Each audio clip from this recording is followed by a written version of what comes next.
Hey everyone, welcome to Normal America Show. Host robnoerr. How's everyone doing today?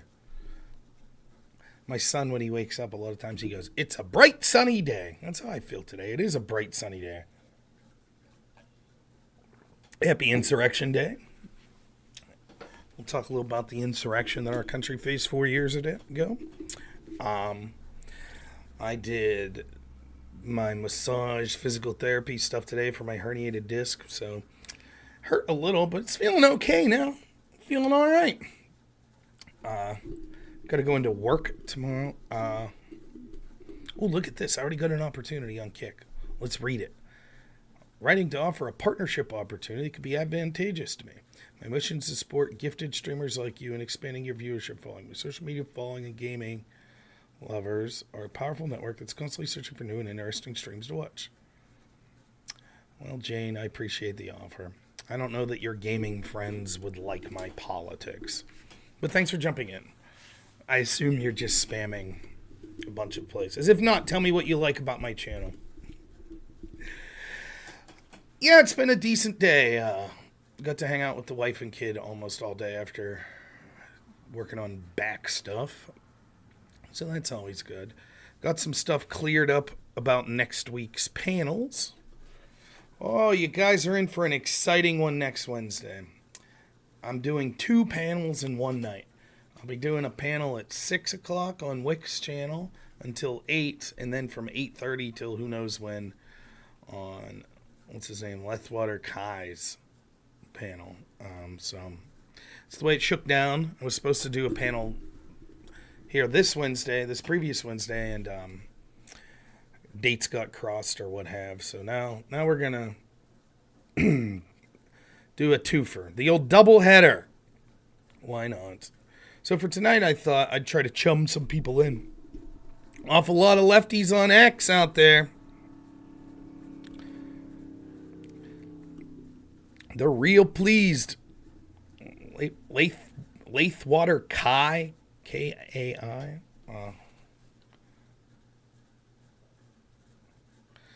Oh, yeah. Pisco's welcome to call in if he wants. Of course, we'll have to talk about Jamal Bowman first. We could do it the easy way or the hard way. Up to him. But yeah, he's welcome to call in. The debates next week. I think this is kind of funny. What's up, Sparky? So I actually was not looking forward to the debate on Kai's channel, and the reason being I didn't really think the topic was that interesting. What does it mean to be a Republican? But in the scheme of the way things are going, we're having a big Discord argument and on the room for this debate about the Trump trial. So that's going to be me, Admiral Gibbs, and Phil KOE. And it'll be 3 righties against us because the topic is what's a Republican. That'll be Tiberius D, Connor, and Jebtan. And needless to say, things have got a little heated, which I do it in good fun, to be honest. Even if I get heated and kick someone, I don't wish them well. And people I know, like I'm not really kicking, and it wasn't canceled. Unbeknownst to me, there was, in all of the messages I got, there was one message in between that said this got pushed back to next week, which I didn't see. So yeah, that'll be the evening's debate. That'll be the nightcap, the latter part of the doubleheader. Now, the way this shook down, it's so weird. Yeah, Tiberius sucks. I like Connor. I still like him. I don't give a shit. I kind of like Jebtan too, if I'm honest. Tiberius just sucks. He's a wannabe edgelord, authoritarian. I don't wish him ill. I hope he succeeds in life and he has a happy family. And I really do. But I just think he's a shitty person. He just is. And I don't say that to a lot of people. There are people on the left that I'm like, they're bad faith, or their arguments are horrible or whatever. But like Tiberius is actually a shit person. Like he really is. But I like Connor and Jebtan, even though their political outlooks suck in many ways. Anyway, so that's the nightcap. And then the way this worked down, so then Wick was setting up the debate, and the debate with Wick's panel is going to be specifically on Trump's trial. Now, don't worry, the panel I just talked about is going to talk a lot about Trump, so that's fine. The earlier panel is going to be me, Phil KOE, and Admiral Gibbs again. So the same 3 people on our side of it, except instead of righties, it'll be lefties. And it's going to be pondering politics. Who else was on this list?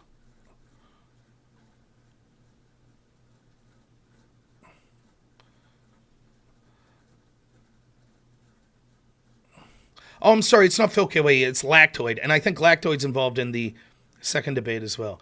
Rashad. I don't know Rashad well. And then either Hutch or Pisco. Which is... I say both. Bring them both on. I don't give a shit. That's going to be specifically on the Trump trial. What do I think the sentence will be? My gut says they'll sentence him to jail time, but he won't get jail time because they'll delay it until after appeals. So that's my guess, though. But why stop now, right? They're just becoming more and more brazen. So why rein it in now?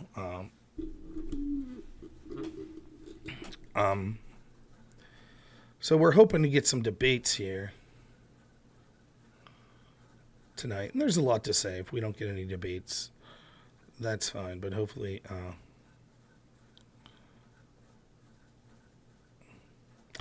let me check my Discord real quick.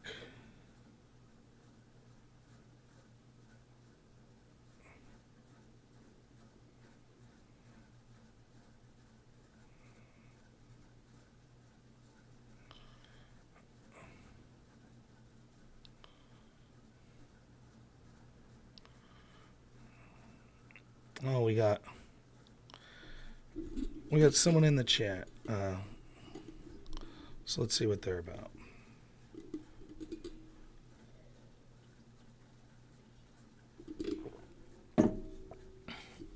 Oh yeah, it's you. I forgot your name's Crop Duster on there. Boo! Boo to everyone whose name's not the same on my chat as in the Discord. Because then I never know. What's up, Sparky? Yes, I like names. It's my League of Legends name. Oh. You're not trying to conceal any election interference or anything that could get you that's prison? That's why I have my face on there, because I welcome all that. Yeah. So I welcome the FBI to my door all the time. Do you? I've been questioned 3 times. Wow. Yeah. Oh, I welcome them, and then I tell them that they have to have a warrant to talk to me. Or why do you think, what are they just hate your channel? They're busting down. No, I've been questioned 3 times over January 6th.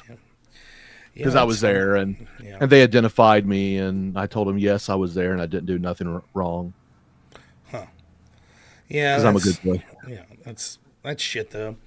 Last night I left my dogs out in my front yard, and 2 houses down from me, they just sold the house, and a state trooper comes up like super slow in front of my house. I'm kind of on I say main highway. For those of you that don't live in rural America, our main highway is not what you would consider a main highway. It's a route, a state route.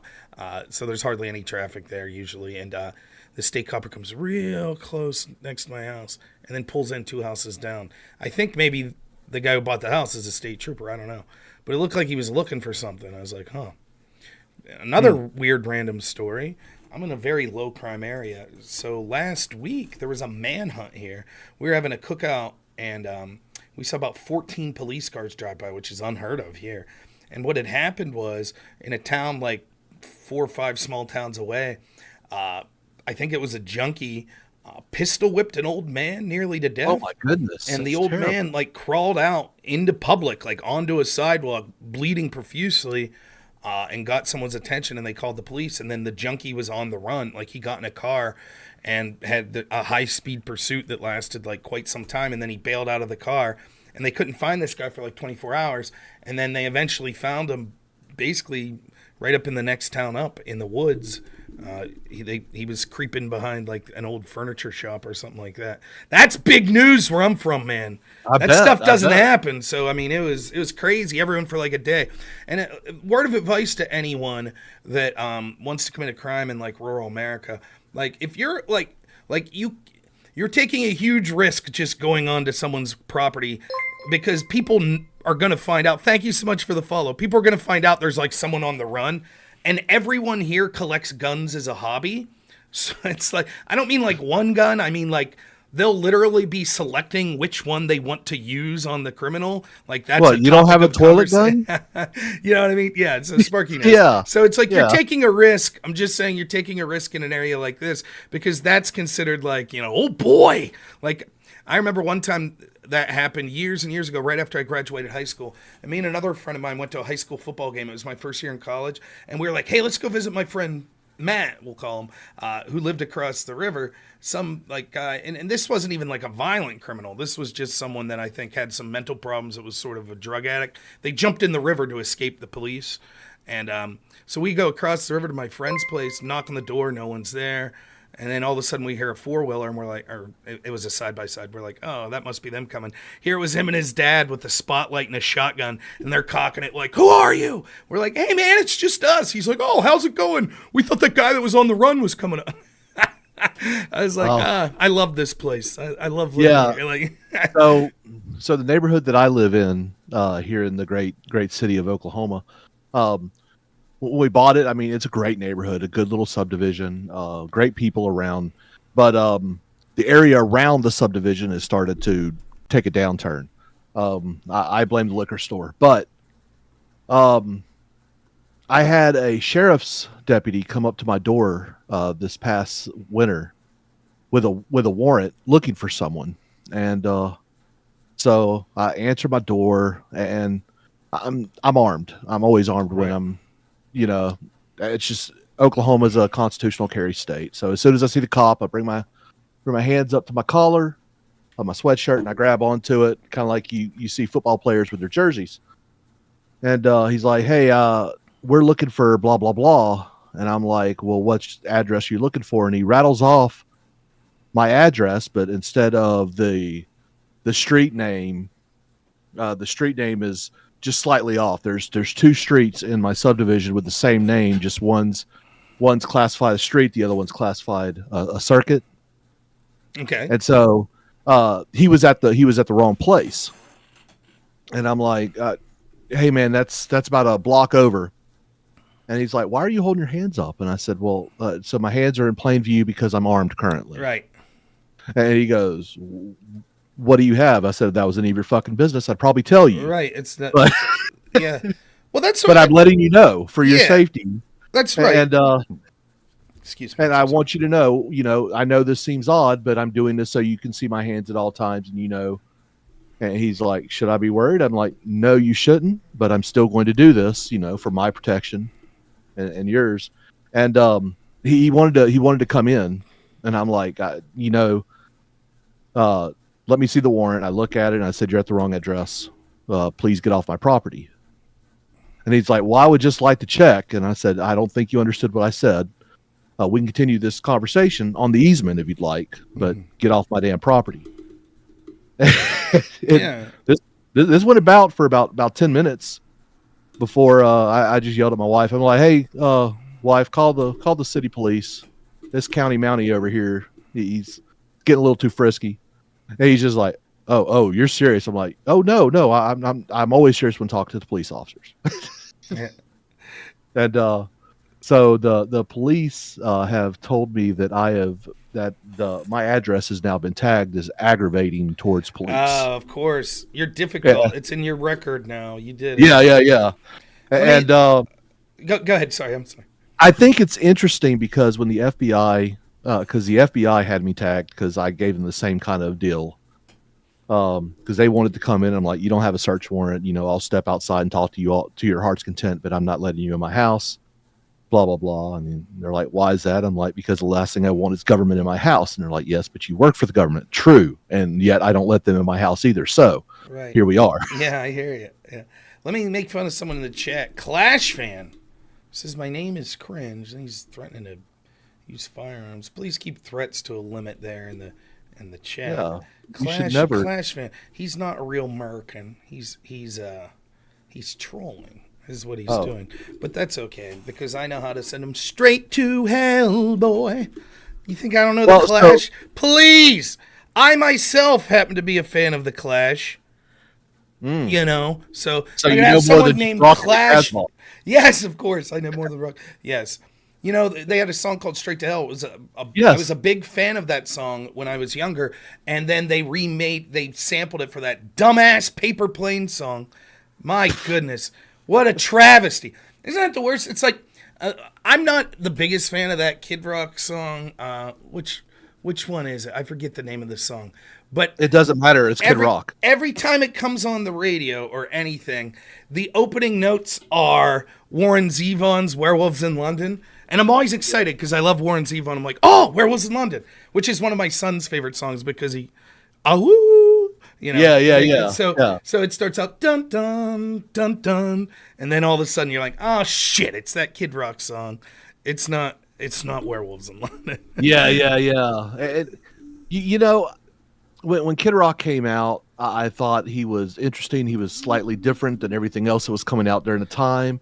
And then, like most bands that get popular during the time of radio was when I was growing up. You know, as me and you did. Yeah. They played it out so much that now I cannot stand to hear a single thing by him. Yeah, I swear it was yeah, like every other that's song. part of it. Yeah, here's something. It's someone who tries to be a free thinker. Let me show you how I'm a victim of like groupthink. I will dislike bands based solely on the annoyance level I have of their fans. Right, so like objectively, if I listen to Dave Matthews Band, it's not that bad. It's not my style, but I can be like, yeah, it's talent, and it's not the worst. But I had so many friends, douchebag stoner friends that were so into Dave Matthews for like 2 years. I was like, fuck this shit.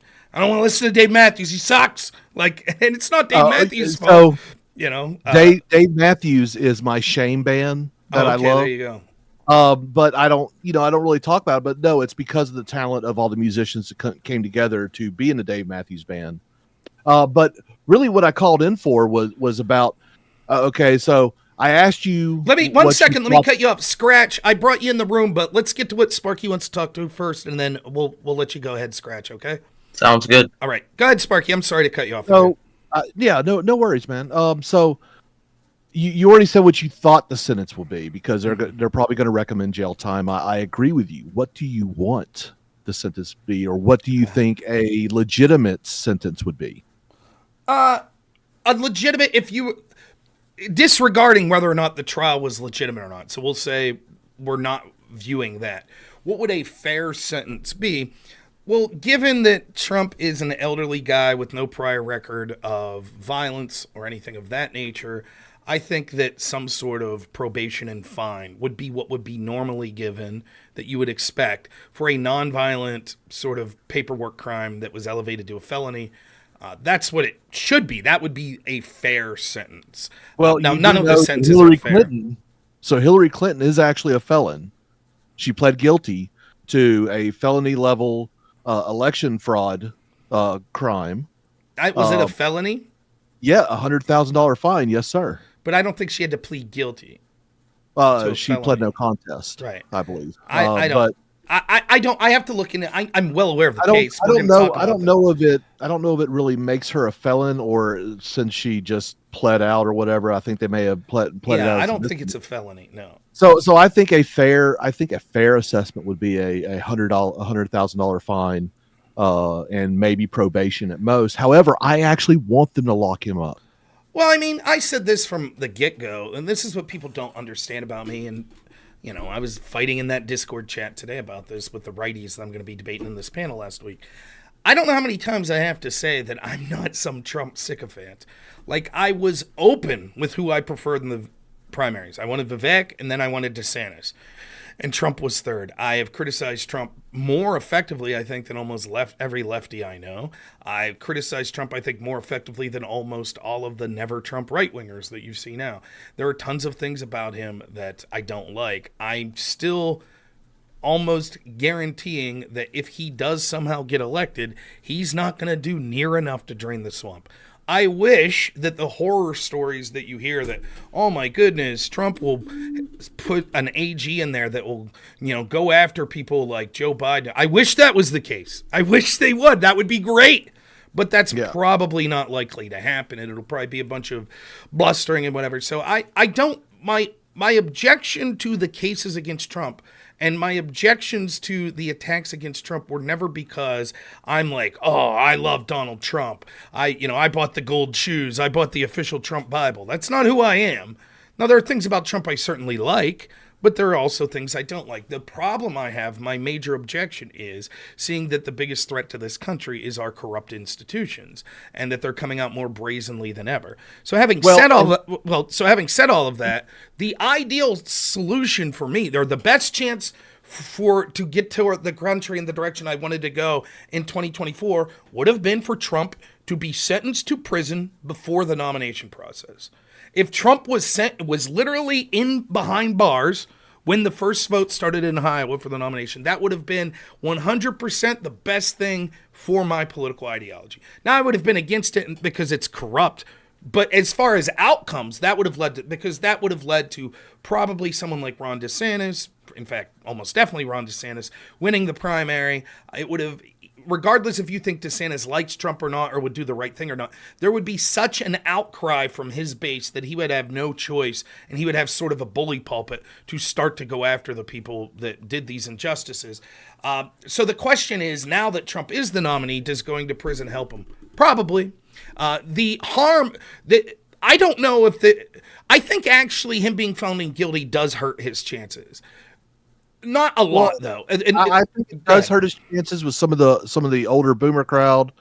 But then again, if you look at the body language and the faces of media personalities in journalism and stuff when they talk about this, you can actually see that they're uncomfortable with what's going on. In fact, there was a lot of what I would call cope streams going on, the mainstream media, CNN, MSNBC, where they were going, "This isn't a good case," blah blah blah.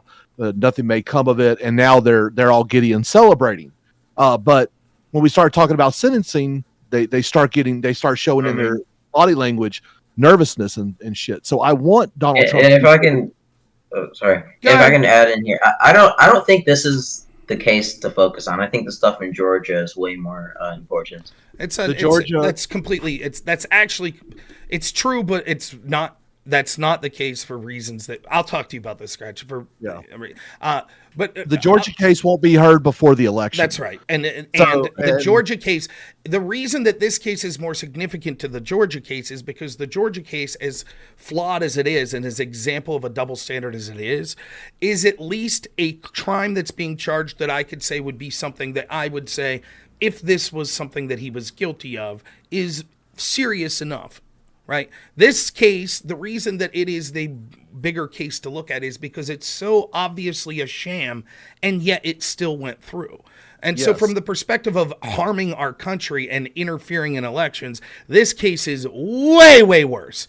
And that is worse than anything Trump's accused of doing in any of the other cases, including the Georgia case. So in that sense, this case is the case to focus on because it is so blatant. It is such a slam dunk example of, election interference, of going after political opponents, that's what makes it the one to focus on. But so I'll say this is what I mean when I don't know how much being guilty. I don't think it helps him. I think it hurt him a little because I'm baking in the cake that the trial already occurred. That enough was already drew battle lines, right? So the question is that day when the jury's coming out, guilty or innocent. If Trump's found innocent, all of his base that's fired up right now might be fired up in a different way, but they're still going to be fired up.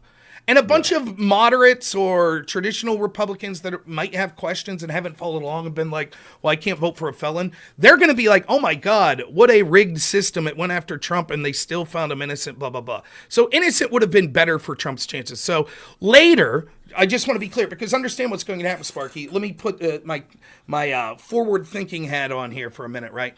What's going to happen later, 6-7 months from now, when we're on a panel arguing about how this is election interference, they're going to say, oh, but people said that it actually helped Trump. So it's not election interference if it helped. You said it helped Trump. So that's what they'll say. No, it hurt Trump. But I know what you're going to say. You're going to say, yeah, but it doesn't matter if it ended up helping him or not. It was still them trying to interfere in the election to harm Trump, which is a true argument. Yes. The Pisco argument on everything is intention. So we can plainly see this is the intention just because it failed at its intention. Now, if you look at the... But it did. But it's not just a matter of intention. It literally did hurt him. It literally did. Yeah. Because a not guilty verdict would have been better for him. So, it's the intention, but it also literally hurts him. As far as with him going to jail, so at this point, it's like, okay, if he gets probation and a fine, or if he gets jail time and literally goes to jail, I mean, that probably helps his chances. I don't know how much, but I would say that the optics of that and the outrage of that, the people you see today that traditionally, like Guy Benson, for example, is someone who's sort of a Trump-hating Republican. He put a big piece out in Town Hall that was just like, I've literally voted against Donald Trump every single time I've had the chance. Vote against him in the primaries, vote against him in the general election. I've done it. 3 primaries I voted against him, and 2 general elections I voted against him. And for the first time, I'm considering voting for him because this show trial is banana republic stuff that is the worst stuff I've ever seen in this country. That's why I want him in jail because not just for the never Trumpers. I wanted for the people who were even on the Democrat side who are like, well, I'd rather have Joe Biden. But if they see the banana republic coming up, as many people are seeing, it'll motivate them to not vote for Joe Biden. Real quick, someone on Twitch just banned that Clash fan guy. Thanks so much. It's enough. It's just trolling. I don't give a shit. Yeah, that's the kind of stuff.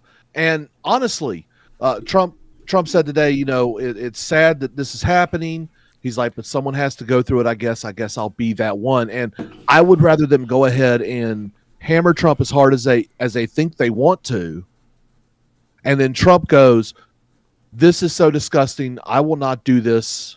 We're putting an end to this right now. And boom, legislation can be drafted off of this. I think there is a growing potential for the country, this extreme partisanship. And I'm pretty freaking partisan. I think you would agree. I think this is the Rubicon being crossed. Yeah. This is going to fundamentally change America. We are a republic. We are not a democracy, and I'm sick and tired of pretending that it is. And we need to be careful. You'll get that ANCAP guy calling into your show. Fucking. Did you see that? Care. Did you see that shit show? No. Oh my god. No, I was up until 5 a.m. debating this guy. That's how he wanted to start. He was like, "Well, actually, Republican doesn't mean representative. The founding fathers thought that it meant natural will, and republic just meant that there was a guiding document that all people were bound to." I'm like, okay, maybe you're right. I don't understand the utility of this. And then once you started heard him talk about natural rights and stuff, I was like, oh, I know what this is. At the end of libertarians, I cannot take seriously. Well, I have like a lot of libertarian. Like I like talking and debating them. Are great, but this dude was they know that wasn't even the worst. That wasn't even the worst part of this dude. This dude was a big fan of AI. He works on AI, and so his whole shtick was, he's going to show me how to debate. I think at one point he said he was going to show me how to use AI. So throughout the entire discussion we have, he starts talking about ANCAP societies. He starts saying shit that he has no clue about, but he's immediately typing it into AI. And what he does is he'll make a claim. He'll be like, Irish Celtic Society was like sort of the vision I have. And I was like, oh, well, was that a violent society? I don't know much about it. No, all the leading scholars say it wasn't. Most recent studies say it wasn't. And then later when I'm like, well, what scholars? What did you read? Well, I typed it into AI. I was like, okay, so nothing. And he's like, yeah, so I type it into AI, and I'm like, it says the opposite. I use the same. It was a slightly different AI, but he's like, well, you just got to put this prompt in. You got to put this prompt in. I said, okay. So I put that prompt in, and it said the opposite again. And he goes, but then put this prompt in. I said, okay. I put that prompt in, and it's again said the opposite of what he was saying. And he's like, no, you got to keep putting the prompts in. You got to keep doing it until it gives you the answer he wants. And the prompts were things like, are you sure you're not being biased? Give me the other side of the argument. Is there a chance that that's the correct argument? Like, that's the shit that he has. It was quite entertaining. Well, the AI stands like it because it can be manipulated. Yeah. You can sit there and give your opinion and state it as fact, and the AI will blindly take it as fact. And that's the problem with AI right now. That's why AI cannot be trusted implicitly. The U.S. Air Force right now is investing billions of dollars into AI for for what they call drones, for a type of drone that will fly. They call it loyal wingman, and it's going to be small fighter planes that are going to be autonomously controlled through AI with following instructions from a pilot from a mothership in relative close proximity. And they're doing that because of jamming, potential ways to get around jamming and things like that. And none of this is secret. If I got into the other side of it, it would be. But there's a big discussion amongst the aerospace community, especially in the Air Force and the air side of the Navy, where these autonomous drones that they are developing, a lot of the older generals are wanting it because think of all the lives we could save without having to put, pilots in direct threat. It sounds great on paper, but then you look at where the technology is versus what they want it to do, and right now they're not compatible. Yeah. But that's all beside the point. Yeah, if you don't mind, Sparky, let me get to Scratch here, and then if you want, you can call him later. I don't mind at all. Yeah. I just wanted to get your view on that, and look, man, you have a great stream. Thanks, man. Keep it going, and by the way, Trump 2024, Ron DeSantis would have been a bad choice. Vivek like cake all day. Appreciate you, buddy. All right, take it easy, man. Right, appreciate it. Aircraft Sparky, thank you, man. All right, Scratch, what's happening, man? What do you want to talk about? Hi, Rob. I don't know a lot about the trial or the case specifically. I saw you going over. I watched part of your video. And It seemed you were talking about there needs to be an underlying something. What was it like? So I could look up. Maybe I'll look up the individual statute here later. But in general, this is what's going on. Falsifying business records is a misdemeanor in New York, and that's what he's being charged with. The problem is the statute of limitations would have ran out on that in 2019, and so they needed some excuse to go after him. So what they did was made it a felony. But, and this is a theory that's never been used, the felony is falsifying business records to conceal another crime. And so you have to think that Trump was committing another crime, so he intended to intentionally falsify his records to cover up that crime. So the question becomes, to everyone that says Trump is guilty, what was the underlying crime? Because there had to be an underlying crime that he had intent to commit in order for this charge to stick. So that's the point I was making. Okay. Yeah. I don't know a lot about the case. I haven't been following it. I think I should probably do some more reading on it. Do you know where you can go to find a full case? No, because they intentionally didn't have cameras there. So I would recommend always go to the source material. Go watch the case yourself. If you're looking for a brief summary of the case by someone who is not a Trump supporter, but is still critical of the case, I recommend New York Mag piece today by CNN's senior contributor, I think his name's L. Let's see here. I have this somewhere. I'll put a link in my chat to it, though, and then you can check it out. And I believe it's a he. Goes over the... where am I looking here? There we go. All right. I'll find that name for you. The Guy Benson piece is really good. So I'll put that link. The Guy Benson Town Hall. And I'll read both of these on stream here in a bit if we don't get a debate going on. So here's the Guy Benson piece. We'll start reading that shortly. And then the other piece is... wait. I was going to say... I also wanted to talk to you about immigration. Okay. I think I've watched all of your debates with Econo Boy and everybody else about immigration, and I'm very into that. I'm very pro-immigration. So you're pro illegal immigration, or what do you mean when you say you're pro? So when I say pro-immigration, I generally say that I am pro-legal immigration, but I often think that illegal immigrants are demonized a lot, and that they aren't as bad as people think. And Well, I would, instead of just deporting all illegals, I would try and find a better path to citizenship for them. yeah. Well, I mean, we could talk about it, but I would say then that you're antithetical to everything I believe. That is the point.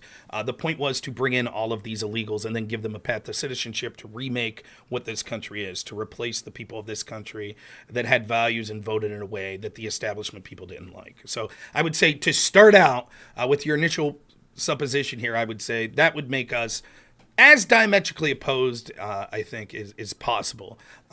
So you agree you would cheer for what people denigrate as the great replacement theory. You would say you support that. You actually do support replacing the population here and giving illegals citizenship. I don't think it's I don't think it's replacing. It is. How is that not replacement? How many illegals are here?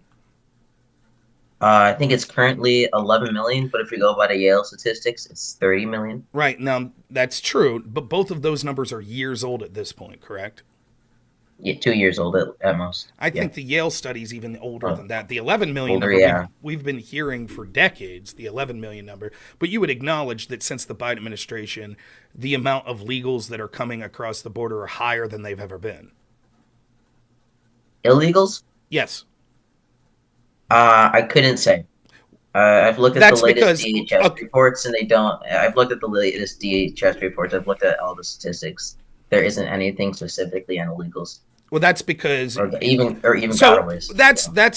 That's because you're playing a semantic game here, which already shows me that you're bad faith. So the semantic game that you're playing here is you're saying, no, I don't consider them illegal at this point. They're asylum seekers. They're not illegals.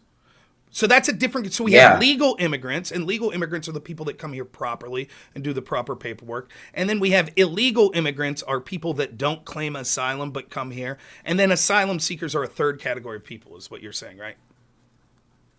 No, I guess, and this is just how I understand it. There's a couple ways that Biden has been letting people in, and making asylum easier is definitely one of them. But I'm not saying literally every immigrant coming in is applying for asylum. That would be ludicrous. But I've seen that there's been a giant increase in the number of people receiving TPS, if I'm correct. So it seems to be a mix between asylum and TPS.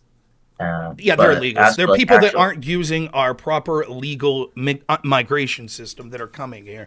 And so just to be clear, so that everyone could follow, you believe there's between 11 million and 30 million illegals here, but you don't consider people that are asylum seekers that are here with the TPS program, you don't consider them illegals. How many of that group of people are there?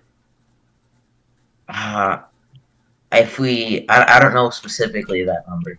Do you think it's above 10 million?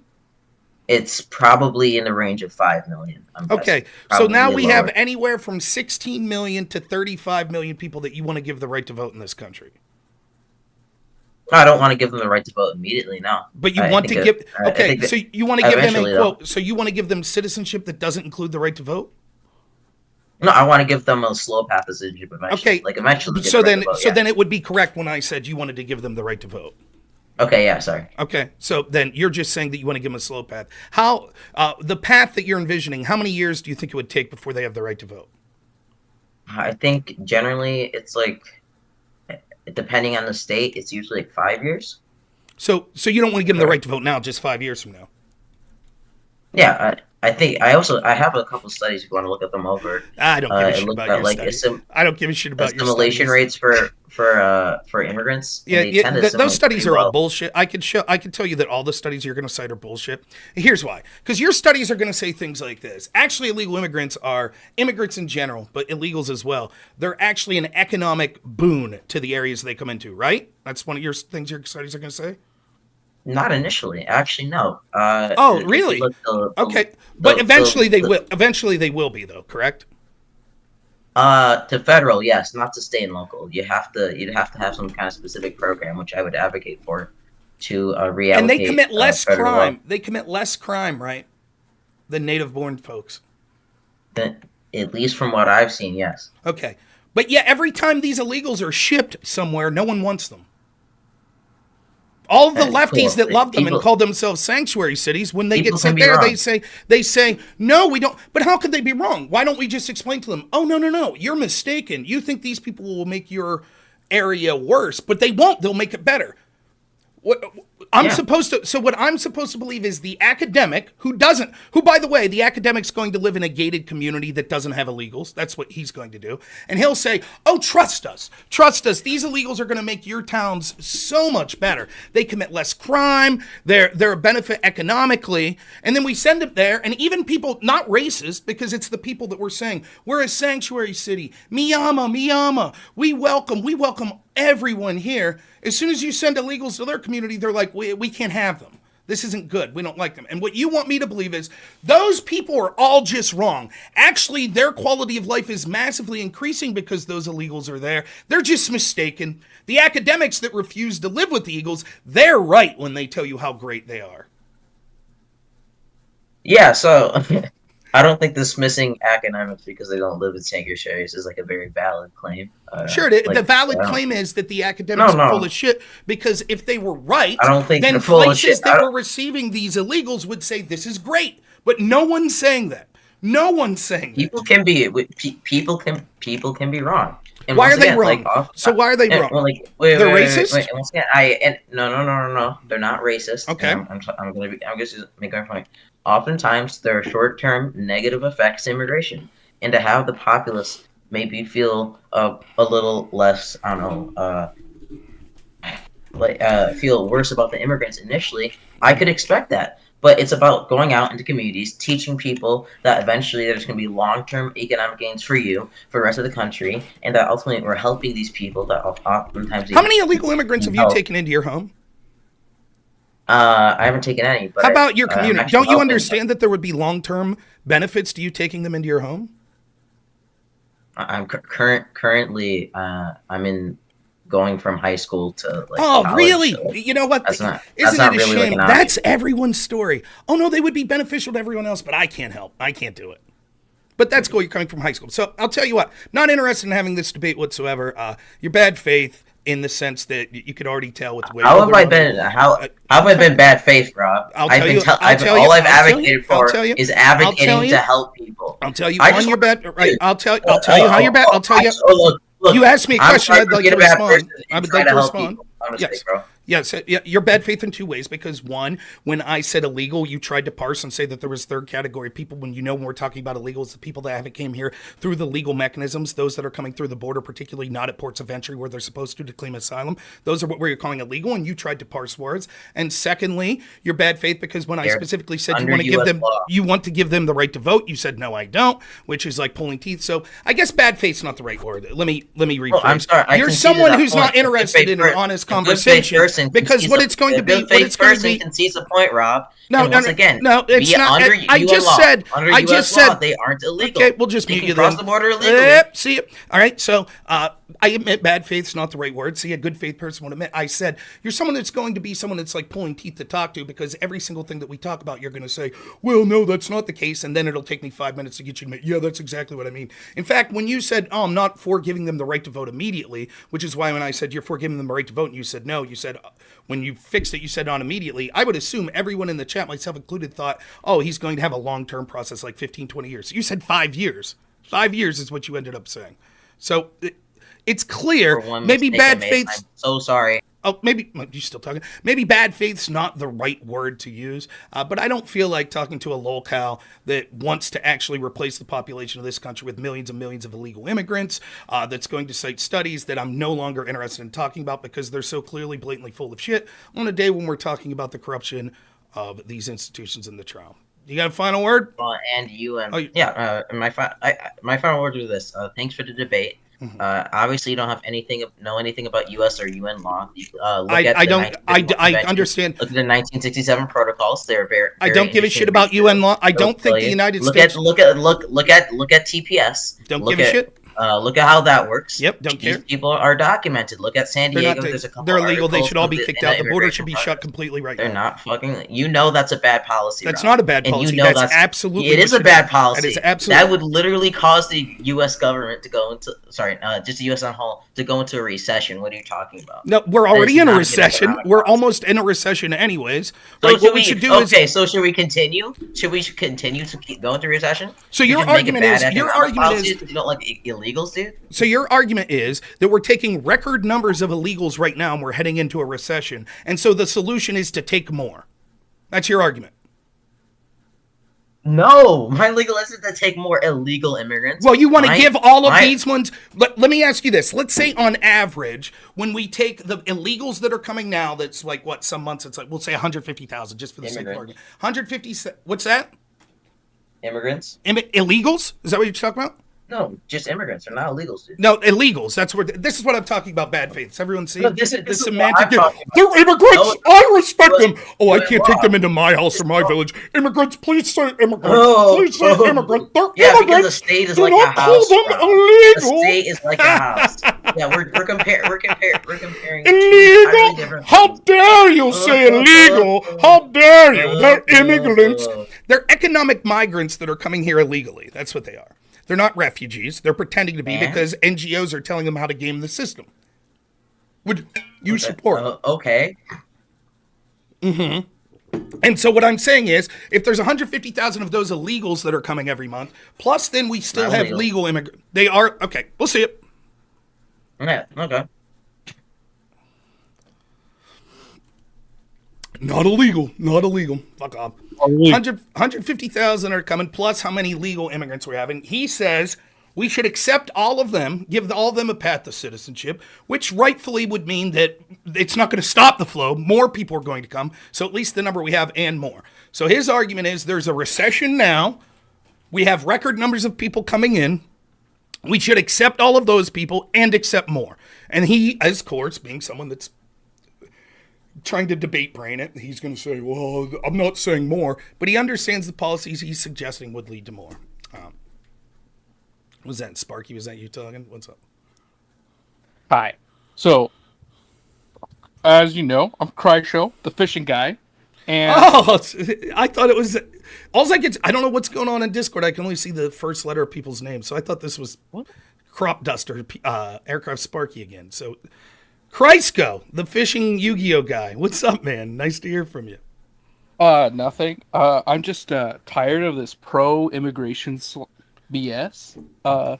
Immigration is one of the biggest factors harming my country, Canada. And even when Reddit, the lefties on Reddit hate it, you know it's fucked up. Well, he knows. And that's why I got tired of arguing these studies. The truth is this. In the United States, and the same is true of Canada, I would guess, but I do know this in the United States, both major political parties are completely fine with our immigration system. And it is largely because they want to import. The Republicans are okay for it because their corporate buddies want cheap labor. So they're cool with that. Bring in the cheap labor. That's great. Because people like that guy that just called in, they're okay with it. Forget about him. We're not even going to talk about him. These lefties are okay with all this cheap labor coming in. Remember, Alyssa Milano was like, what if we kicked them out? Who would clean our toilets? Who would mow our yards? Right, exactly. It's just a form of modern day slavery in a tale. But they'll say, well, it's better for them. Right. People made the same argument with slavery. So the Republicans are okay for the cheap labor. The Democrats want it because they think that it's going to be a source of votes for them. And they think that it's going to replace a population that has American values that are antithetical to their globalist vision. So they want people that they think will be pliant, reliable voters. And so that's why in this country, nothing's been done about it. It's one of the reasons Donald Trump was so successful, because he talked about this issue, and people that were like Republican strategists said it was a mistake. They were like, oh no, that's a lose. But the truth is it's massively popular to curb illegal immigration and protect the border, even amongst Democrats and lefties. And it's becoming more so because both sides are in on this, and the left is dominated by academia, which is the left's really in on illegal immigration. You get all these academic studies over and over and over again that just say absurd shit like, actually illegal immigrants commit less crime. They commit less crime than native-born population, which is absurd. For example, identity theft is a very serious crime, and if you've ever been a victim of it, you would know why. Most illegals are committing some form of identity theft. That's a crime that almost every illegal is committing.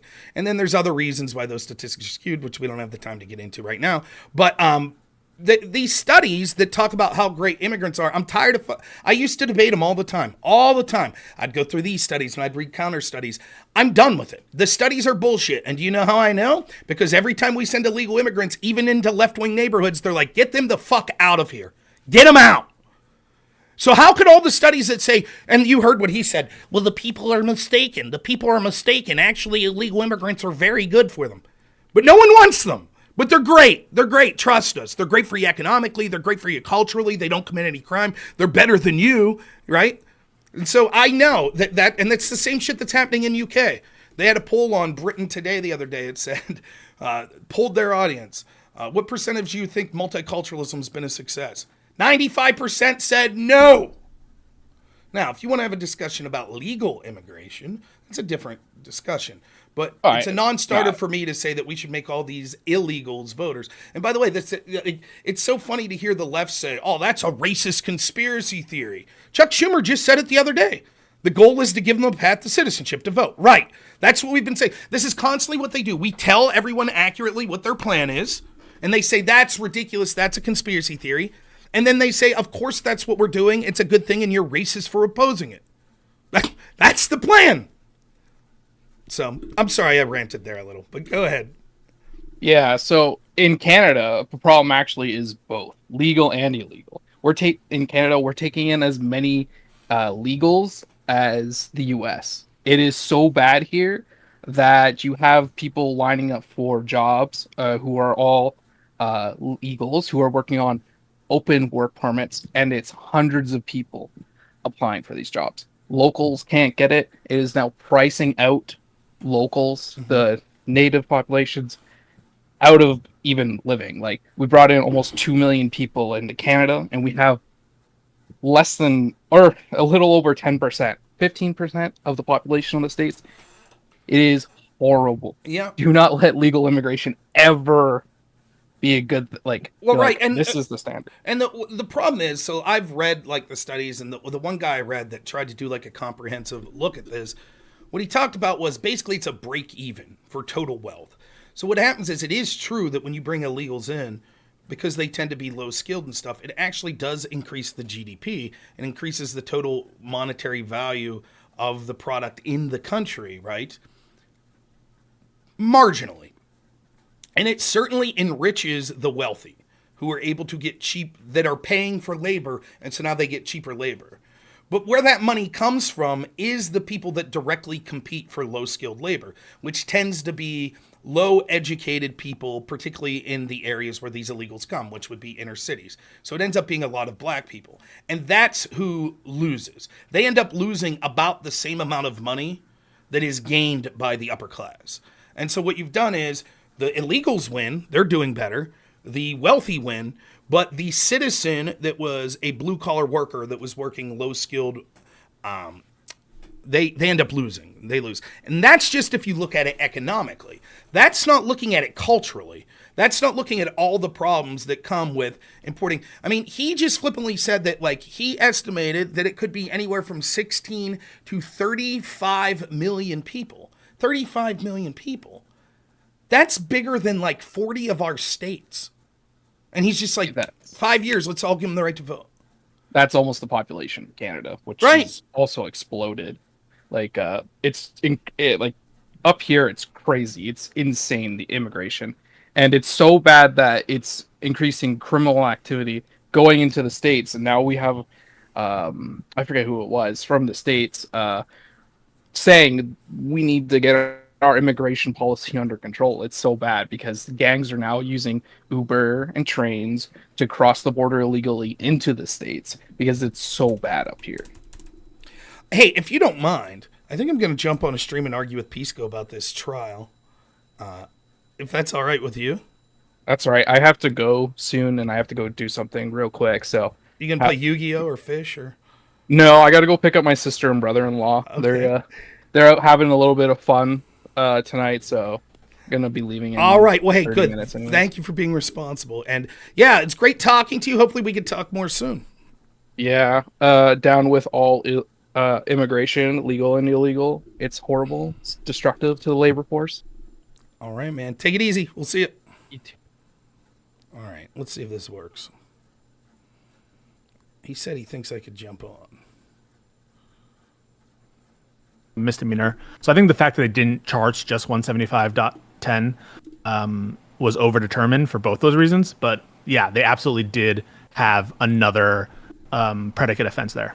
And I would have charged, like J-Stalk said, I would have charged for all three and then just let the jury make a choice unanimously. It's going to be, either the election law, the tax fraud, or the business records. But Trump kind of waived that. He didn't really contest that part of at least as I understood that their argument. They didn't really contest that. Hey, that's a good point, Pisco. He didn't contest it. Can you tell me when the prosecution brought up these theories of these three underlying crimes? What part of the trial? If you follow the motion practice, which I'm sure you have, right, Rob? Mm-hmm. Have you followed the motion practice? I don't know what the motion practice is because they corruptly. You know what motion practice is? Let me finish. Let me finish. I'll just leave if people are going to be childish and try to go for it. Like we're good. We're good. Okay. All right. So no, I don't know what the term motion practice means. I have been following people that have followed the trial, like Jonathan Turley, because this was corrupt and didn't leave cameras in because they knew it was a show trial. You're forced to have third-hand knowledge of it. But go ahead, tell us what the motion. This entire thing is transcribed, right? You understand that there's a. You've seen the entire transcription? Hang on a second. I have not read the entire transcription. Is that what you're asking me? That's what I thought. Yes. Okay. I have not. For most of these trials that are filmed, I usually don't see every minute of proceedings. That's true. No. Okay. So is the requirement to get a fair sense of these trials that you read every single part of the transcript or watch every part of a trial? Yes or no? No, I wouldn't say that. You just said something that was fucking stupid, right? No, I answered your question. That's you answer mine? I answered your question. Pisco, let me it was answer apparent in this. motion practice. It was apparent. I answered your question, so now you'll answer mine. Correct? Yes. Okay. Okay. You asked me. I'm going to ask you a question. I'm going to ask you a question yes. in direct response to the question you just asked me. I know it's tough for you, Mr. Jamal Bowman meant the opposite of what he said when he lied to law enforcement. Fight about what people know, what not people don't know. Okay, so Rob, let me go ahead and explain this. Motions practice happens to deal with the motions that you make before the trial as well as during the trial to address certain issues that might come up, legal issues and substantive matters that you want before the judge. I could have and the guessed that. Judge will make But you rulings didn't, and you had no set fucking rules. idea about when these theories were first expounded. That's and not you're true. acting- That's you're not acting true. Like they were first brought up in front of the jury for the first time the day of the trial. Okay, so what we get is Pisco running his mouth again and trying to filibuster because he's a bad faith sack of shit that's cheering for this corruption, which he should know better because he's a lawyer. So the point I was going, you were being childish, and then you say that. the point. Wow, who's that airhead? You got a camera? Who's this fucking moron? Let's see what the Okay, airhead the look like. childishness has escalated 2 points now, and you're No, the childishness whining about is it. the childishness. All right. You're right. I used the wrong word in childish. let's I start did muting use the people. wrong. I did use the wrong word in childish. chill. What I meant to say is people that are trying to talk about this, some airhead that's trying to talk over so no one could hear. And I have a correct. So it has nothing to do with being sexist. Want to You're add just a any fucking more to idiot. that? Hold just a on. fucking idiot. Let me That's not clarify what it this. Okay, as Come part of motions practice, I part don't of need it this clarified if you would leave me say what I was going to say. Okay, you ready? Let Rob the get a point that I sentence was out here. the point I was going to say is I assumed at some point before the trial they outlined something. The point I am making is this: when did they bring it up in the trial? Because it is the defendant's right to be able to contest these things that are brought up to the jury. They should be explaining to the jury, not in closing statements, but during the trial, what these underlying crimes were. That would be the portion when the defense would be able and articulate why those underlying crimes aren't things that should be looked into or that the defendant was innocent of, etc. Instead, what happened was the judge continually throughout this case, and you could follow almost anyone that said when it came to the prosecution, it allowed them to get away with murder. It would allow them to just ramble on and on to the point where it was allowing Stormy Daniels to talk about condoms and shit like that. But when the defense would have objections, they would be overruled. When the defense wanted to try to say stuff, they would be objected to. The judge even said in the closing statements that it was his role, not theirs, to describe what the law was. And so they would object even to the defense, who at that point still had not heard what these underlying crimes were in the trial. Now, in New York, things are different where the prosecution gets to speak less. So effectively what this means is the jury never heard what the alleged underlying crimes were literally until the defense spoke at the end, which there was no chance at that point for a rebuttal from the defense. That's the point I was getting to. So you have no idea how the law works, how trials work. And I'll ask you a very simple question to suss that out. Is the jury the finder of law? No. Okay. is the jury supposed to hear arguments about what the law is? Yes. No. Yes, that's absolutely true. No, they're not, Rob. Yes, and they that are. goes to show you, be a you have dispute. you have no Pisco's gonna say idea. it's You have dictated no to them, idea Go what ahead. the law is about, what these trials are about, and you're talking to your audience as though you have an expertise. No, but the truth Pisco, is, the jurors. I let you finish, didn't I? That's true. Okay. How many trials have you Jurors won? are- Oh, look at the personal attacks. He's from a Rob. lawyer. I'm just asking you. You're an When he's expert. How backed many have into you a done? In New York, corner, actually. when I he's just- backed into a it's not a corner, personal attack. You're he claiming goes to Bowman. expertise. You're claiming expertise. I asked a question directly relevant No, to I'm it. sorry. I'm sorry. No, I'm undermining your knowledge about what's going on. No. You based claimed on the expertise. statements. You're saying you have an based on the expertise. I'm undermining your credibility based on the statements. I'm you undermining made in yours this based call. on what is based on the your statements credibility. in this call. And as is apparent to anyone who's listening, it's obvious the juror is the finder of fact. And Right. in fact, the juror, you're not supposed to be giving legal arguments to the jury unless there are some exceptions where there's like some issue within an issue. If it's a legal malpractice case where like the actual law is at issue, but typically the person who makes the final determination about what the law means, what it says, is the judge. And the jurors have these nice set of things called instructions. At the end of the trial, they get to hear the law from the one person who is supposed to give it to them, the judge. That's totally proper. Nothing wrong with that whatsoever. That's not proper. That's not proper. And let me explain why. No, that's standard. That's not standard. Can you show me a trial where there is a crime that an underlying crime must be proven in order for the crime that's being charged to be upheld? Felony and the jury, murder. let me finish. And the jury never hears what the alleged underlying crime is, literally until the judge's instructions. So the crime of felony murder is a crime that requires an intent, typically in most states under the common law, requires to impute a malice to the death of another. For someone who causes death of another, that theory relies on in the commission of a felony. So that's where there's a predicate Do you offense. think- If you recall the Derek Chauvin trial, one of the multiple theories of murder in that case, one was gross reckless murder, the other was felony murder. There are cases where, you don't hear the assault elements, you don't hear what the crime of assault is or false imprisonment is until the end of the trial, because the jurors are going to be instructed on the law, as the judge says, like in all these cases, at the end of the trial. It's up to the parties to dispute what the law means and what it says to the judge in clarifying motions. question for you, Pisco. Would felony murder not be a lesser included charge? No, it's a totally different theory of murder that relies on totally different elements. The problem that you're having is that the defendant has the right to know what he's accused of and has the right to argue against that in the trial. That's what they have the right to do. The jury should hear before closing arguments should be a summary of the things that were said. When the prosecution speaks last and does not bother to even mention what the underlying crime was, and when the judge specifically says and tells the defense, you're not allowed to explain what the crime was. For example, the judge didn't allow an expert to come in and talk about federal election laws. Didn't allow that to occur, right? Which is, in my understanding, pretty unusual. Instead, a judge who's not an expert in this was going to instruct the jury on what that meant. He repeatedly allowed the prosecution in closing arguments to say that Trump violated federal election laws, with no proof of that given prior to that point to the trial, with the defense unable to rebut that. Trump and a defendant has the right to know in front of the jury to be told this is exactly what this person did wrong and dispute that. Those shouldn't be withheld. And legal experts, including people that were on CNN, were saying over and over, we're coming to the last days of the trial and we still haven't heard the prosecution say what is the underlying crime that we're going from. A bunch of bums who told you what you wanted to hear, not true. Rob. A Bums? bunch of bums. Listen. So who should I be listening to? Wait. So sorry. Am I allowed to speak or? Sure. Okay. Go, All right. go. So you're juggling a couple concepts you don't really truly understand. One of them is notice to the defendant, which is you're arguing that somehow Trump or his attorneys had no idea about these various different theories the prosecution had. That is pure bullshit. everyone and their cat knew the theories. It was evident in motion practice. It's clear you didn't pay attention, and it's clear that they were preparing for those very arguments link the based on motions. the.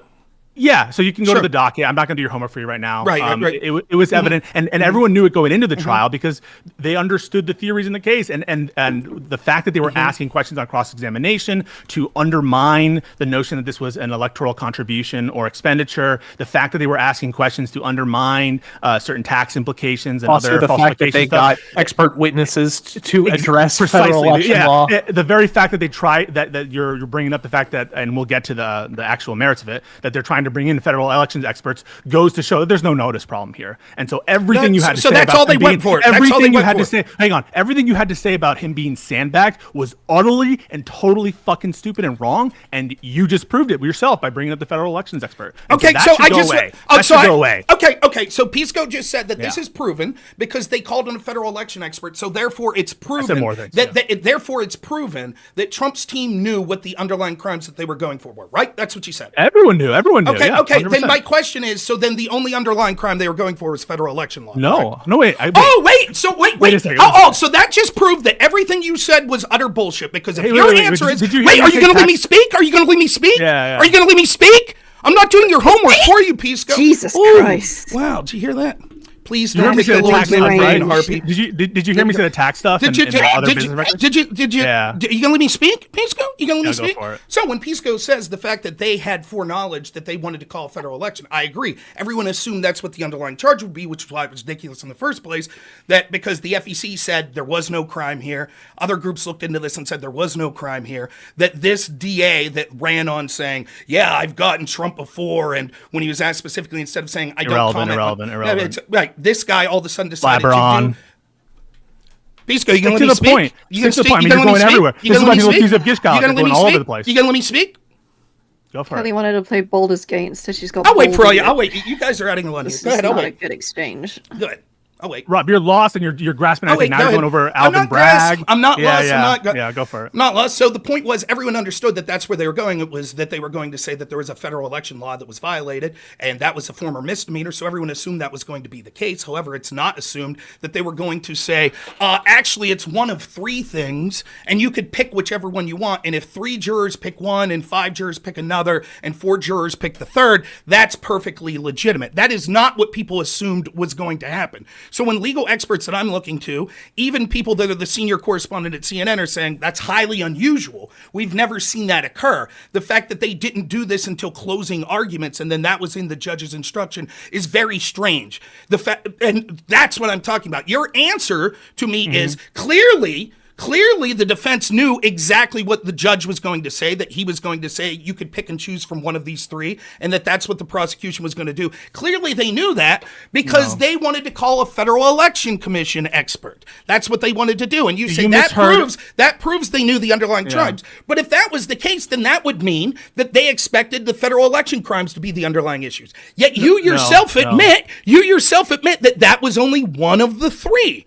So no, you misheard, and I don't know if you have you had your coffee today or something. Like something's off on you because I specifically listed factual evidence that was evident in their cross-examination of witnesses that pertain to all 3 theories in the last diatribe that I gave you. I included the federal elections expert, and then I said they had prepared questions that would undermine the theory under taxation and the theory that Trump would sign a bunch of checks. Do you remember that cross-examination question, or did you really not pay attention? No, I heard what you said. Okay. I heard what you said, and I heard you say the fact that they called this federal election commission witness was proof that they knew. That's the part that you harped on. But hang on a second.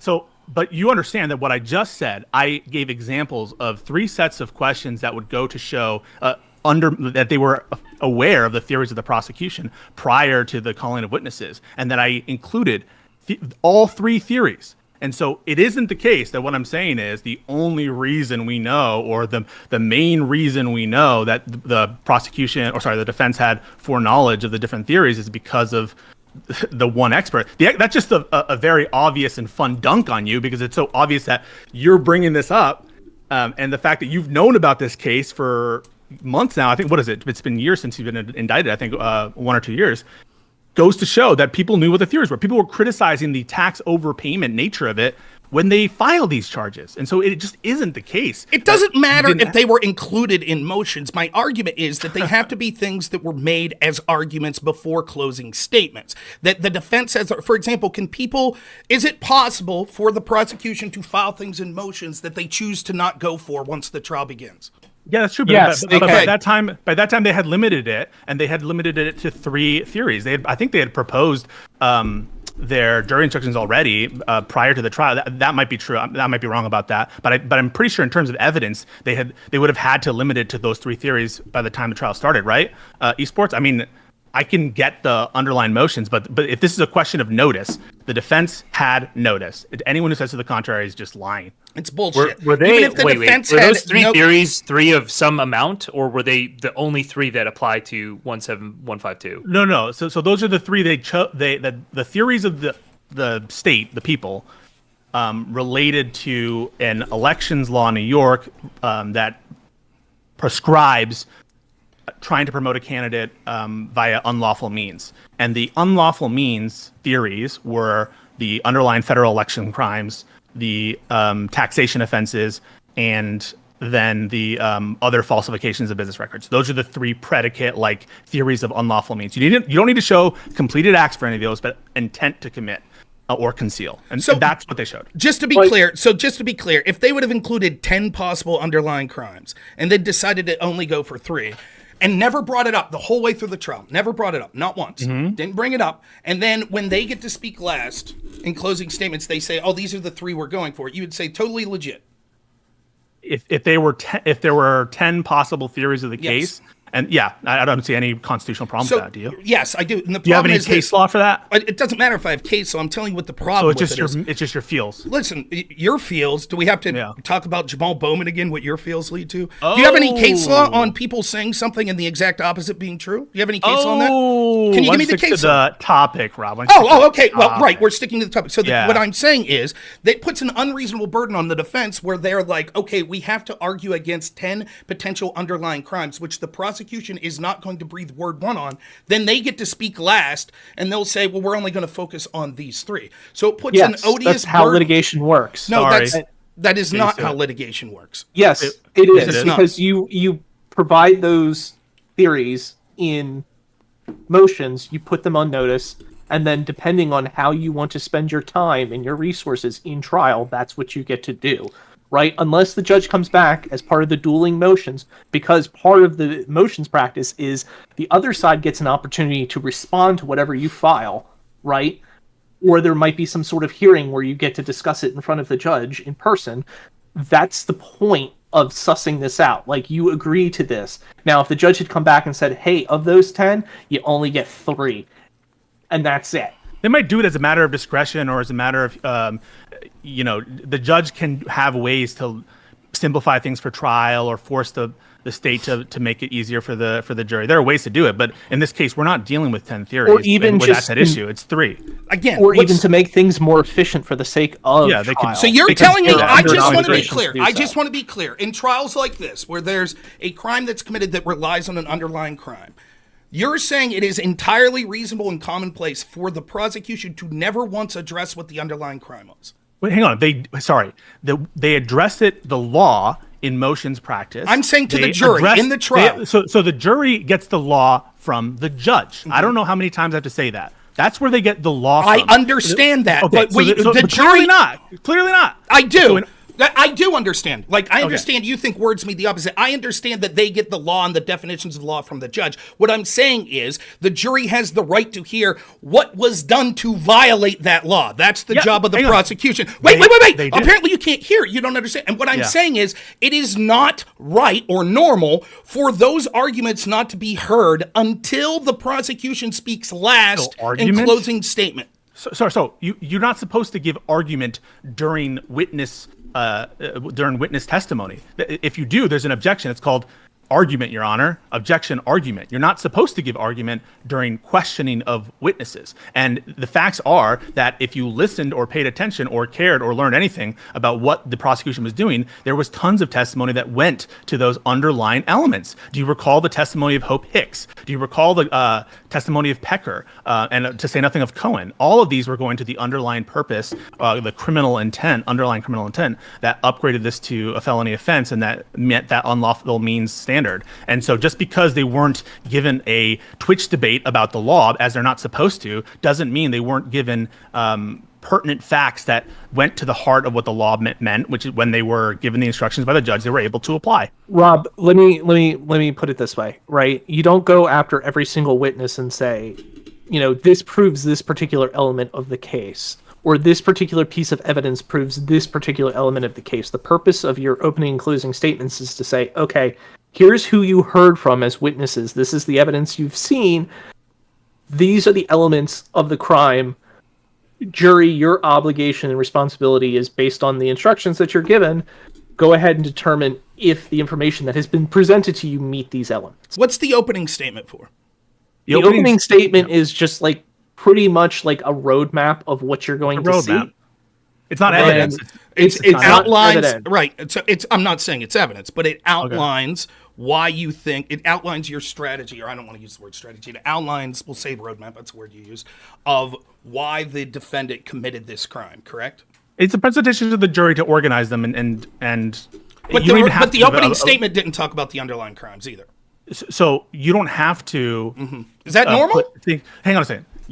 Yeah. So you don't have to have your opening argument tailor everything in your closing or all the elements of law. That's up to you. That's up to the discretion of the litigators and what they're doing in terms of the litigation. There's nothing improper about the prosecution being like, he killed him. That's it. We'll show you how it's done. Bing, bang, boom. That's it. There would be nothing objectionable about that. That would just be their own bad if they did not clearly outline their position enough. For you to come here and the worst thing you have so far, I don't know, is like, it's the first thing that's I said. The opening argument the least, it's probably the opening argument doesn't track to the closing. It's probably the least absurd. important thing. Let's do rapid fire. Let's just do rapid fire since we want to talk about. Let's Let's talk about case law. Let's talk about case law and sort of tradition and sort of the way the law is usually applied. Let's talk about that.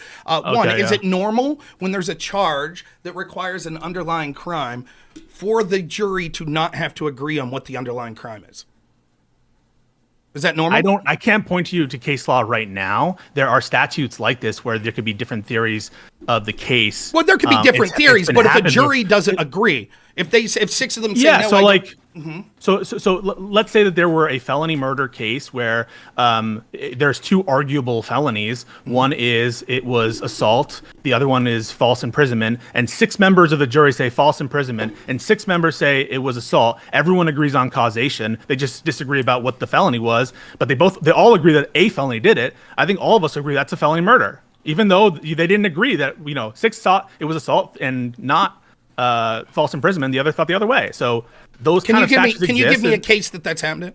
Right now, I can't point you one. I wasn't expecting. I didn't come with my case law prepared to discuss with it. But those things exist. And if, let's say, Rob, if I'm able to produce you a single case, or let's say multiple cases of this happening in American jurisprudence, what then? What will you say in response? I would say if you're able to produce multiple cases of saying that, it significantly cuts back on my argument. Okay, because that would be something that this doesn't as possible. But if it happened like one time, and that's the only time it's ever happened, and particularly if it produced a not guilty or something like that. There are aspects, there are novel aspects about this. We'll get to some more. Wait, hang on, Rob. You don't get to just possess and control every aspect of this discussion. I'm happy to let you ask me questions, but I also I think it's fair for me to talk outside of the that's fair. Structures of what you're saying. So I want to say out front, there are going to be some thorny issues on appeal. The one that Rob identified, that might actually be a basis for vacating the conviction if, as a matter of New York state law, they say, actually, this New York statute was interpreted incorrectly. I'm not here to give you the 100%, this is 1,000% unimpeachable in terms of what New York law says. But I am telling you that it's not this travesty of justice that's unheard of in American law. It definitely is. This trial's I have a real quick. I just want to jump in real quick. Pisco. So you don't think that would be very concerning to try a former president of the United States who's currently campaigning for president, he's one of the major party candidates, with something that you don't know is rock solid legal theory, rock solid legal practice in your state? I don't know if the unanimous nature of the underlying theories of the case, if that is true as a matter of New York state law. It's that aspect of it in this particular law has not been tested. Okay, so that's something that I don't know the answer to that. However, in my mind, it's not a big deal. All the jury was totally agreed that there were unlawful means, and we don't know that they disagreed on what those unlawful means were, but they had the right to disagree on what those unlawful means were. And the purpose of the statute is fulfilled if everyone agreed that there was unlawful means. And so I don't really see an issue in terms of public policy or in terms of this litigation. If it gets overturned on appeal, that was a mistake on the part of New York law, but it's not one that the prosecutor could have known was coming or that the judge could have known was coming, such that it would be corrupt. How is that the case? If they know that there's no precedent for doing it and they did it, and this is in a trial where it's literally a paperwork issue that's a misdemeanor, that they rewrote the law to make it a felony, and they don't even have rock solid legal theory on the specifics of the underlying crime and having to have unanimous consent from the jury for the underlying crime, how isn't that's something that's foreseeable? There are tons of very important cases that have novel aspects to them. I'll point you to another one, the Washington, D.C. indictment of Donald Trump. Some of the statutes at issue there, not the obstruction one, haven't been tested. Even in some of the, absolutely known statutes that we've known for a while, right? We've talked a lot about corrupt elements in statutes, right? Whether you obstruct for a corrupt purpose, that's currently being litigated under the Supreme Court. There have been decades and decades of people being charged and going to jail and serving sentences under those statutes. So but it's not the case. Just because you can find a novel legal aspect or even more than one novel legal aspect of a case doesn't mean the case is corrupt. But the problem is, would you not agree that when you're for the first time in history trying to jail a former president and frontrunner for one of the party's president in the next election, that you shouldn't be trying novel theories? That's part one. But part two of this is, and even if you say no, there would still be room for that. Why would you do it in this way? Wouldn't it have been easier for the judge to say, look, you do have to agree on one of these three. You have to. Why would it have been difficult for him to say that? Why take this risk if you really believe Trump's guilty in doing something that you'll have to admit, even if you can find a case or two, seems to be extremely rare? So I want to stress that when Trump's lawyer was asked by the judge directly, is this the ordinary instruction for these kinds of offenses?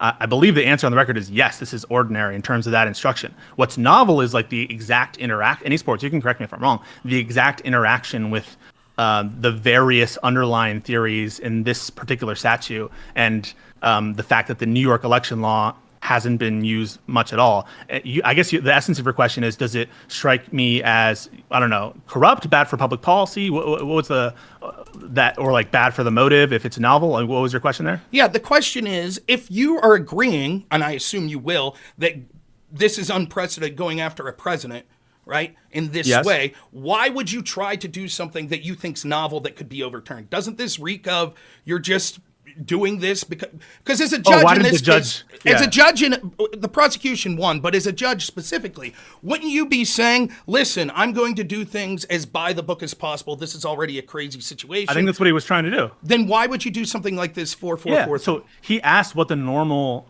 instruction was for this kind of statute. And I think that this is the normal instruction for this kind of statute, which is if it doesn't specify that you need to pick one, why would you assume it does? So then why should we assume agreement? So just to be clear, if it is overturned, if it was overturned on this portion, and that's what's leaving it to its overturn, you'll say, oh, it was still the normal thing. He couldn't have seen that would be something that would be questionable. That'll still be your argument? So if the New York Court of Appeals says this, hang on a second. So you're always going to think that this is corrupt no matter what the New York Court of Appeals says, right? If the New York Court of Appeals says, yep, this was the normal procedure, are you going to say... I don't trust them. It'll get to the Supreme Court. Right, of course. So it's really convenient for you to, you appeal to the highest, the New York Court of Appeals when it's it not suits the highest. you. Court would be the highest. No. Okay, so you're an idiot. He was tried in the Supreme Court of New York. No, the Supreme Court of the United States. Oh, okay. You didn't know that was a higher court? Well, as a matter of where'd you go to law school? As a matter of New York, I'm sorry, where'd you go to law school? As a matter of New York State law, the New York Court of Appeals is the highest court. Yeah, but it's not the highest court in the land, is it? Yeah, okay, but if we're interpreting the New York statutes, that's what matters, and not the Supreme Court's going to rule on constitutional issues, due process issues. They're not going to rule on the interpretation or the meaning of this New York statute. That's what we're talking about. If it's overturned at any level because of this, I mean, again, you're saying I would have done this. The question I have is, why is it necessary? Do you believe that he violated all 3 of the underlying charges? Yes. Okay, then why do that? Because that's what's allowed under the rules. Okay, according to the judge. Unless it gets overruled. Unless it's overruled, then he made a mistake. But there's why would we assume everything to the benefit of Trump all the time, no matter what? That's not what anyone's suggesting whatsoever. That seems to be what you're suggesting. What I'm suggesting is, has this ever been done? And you're like, I don't know. And that seems to believe, even if it has been done, what I'm saying is, and I already was good faith and admitted, if this has been done before, that severely cuts against my argument, correct? I said that, right? Wait, just to be specific, this has been done before. When you say this, you mean using theories in the alternative for a crime with a predicate offense. I'm saying a judge saying that there does not have to be unanimous agreement on the underlying crime. In the alternative. So when the predicate offense theory can be in the alternative and there doesn't need to be unanimity about what the predicate triggering offense is. You said that if that were the case, if there was case law on that, you would not be using that talking point as much anymore. Is that right? Correct. I'm saying if you could point to case law where there was a case where there's an underlying crime and the judge gave the instructions that the jury did not have to agree on what the underlying crime was, then that would cut against my argument. And I'm asking you if you could provide a case that shows that. I will endeavor to produce that to you promptly in the next. Can 2 I days. ask you this? Are you sure that case exists? Or are you just kind of certain? I'm fairly certain that case exists. Okay, yeah. But you would admit that this is extremely rare, and even you would admit you're not sure if that case exists. Well, hang on. I'm not saying that this is rare because I'm not characterizing the number of times it's been had in trial courts across the country. So I'm not characterizing the number of times it's been had or how common it is. Okay, but these types of charges are uncommon generally in terms of like the election nature of it. How we determine the term rare is strange. But what I'm suggesting to you is the fact that you can't come up with a case and you're not even sure if a case exists seems to suggest to those that are listening, like, this isn't something that's done normally, right? And so my question is, if you think, okay, so your argument is you assume this could be something that's done normally, but you have no idea that it's been done before. So I know that there are times when a jury can decide between multiple theories underneath one of the elements and disagree on the theory, but nonetheless come to the decision that that element is fulfilled. That has happened. Esports, you can back me up on that there are, it might be civil law, it might be other areas of the law, I'm not sure exactly, but that kind of thing has happened before. Now, I will produce those cases to you. That I'm confident exist. And if I don't, I think that you can take that as a big win. How does that feel? Okay, that's fine. And can I read one piece of case law to you and you tell me why this doesn't apply? Yeah, where's it from? What does it say? Richardson v. United States. Okay, 1999. From where? Supreme Court? Yes. U.S. Supreme Court held. A jury in a case must unanimously agree not only on the defendant committed some continuing series violations, but also which specific violations make up the continuing series. A jury in a federal criminal case cannot convict unless it unanimously finds that the government has proved each element of the offense. However, it need not always decide unanimously which of the several possible means the defendant used to commit an element. If the phrase series of violations refers to only one element, a series in respect to which individual violations are but the means, then the jury need only agree the defendant committed at least 3 underlying crimes and need not agree about which 3. Conversely, if the statute creates several elements, the several violations, then the jury must agree unanimously about which 3 crimes the defendant committed.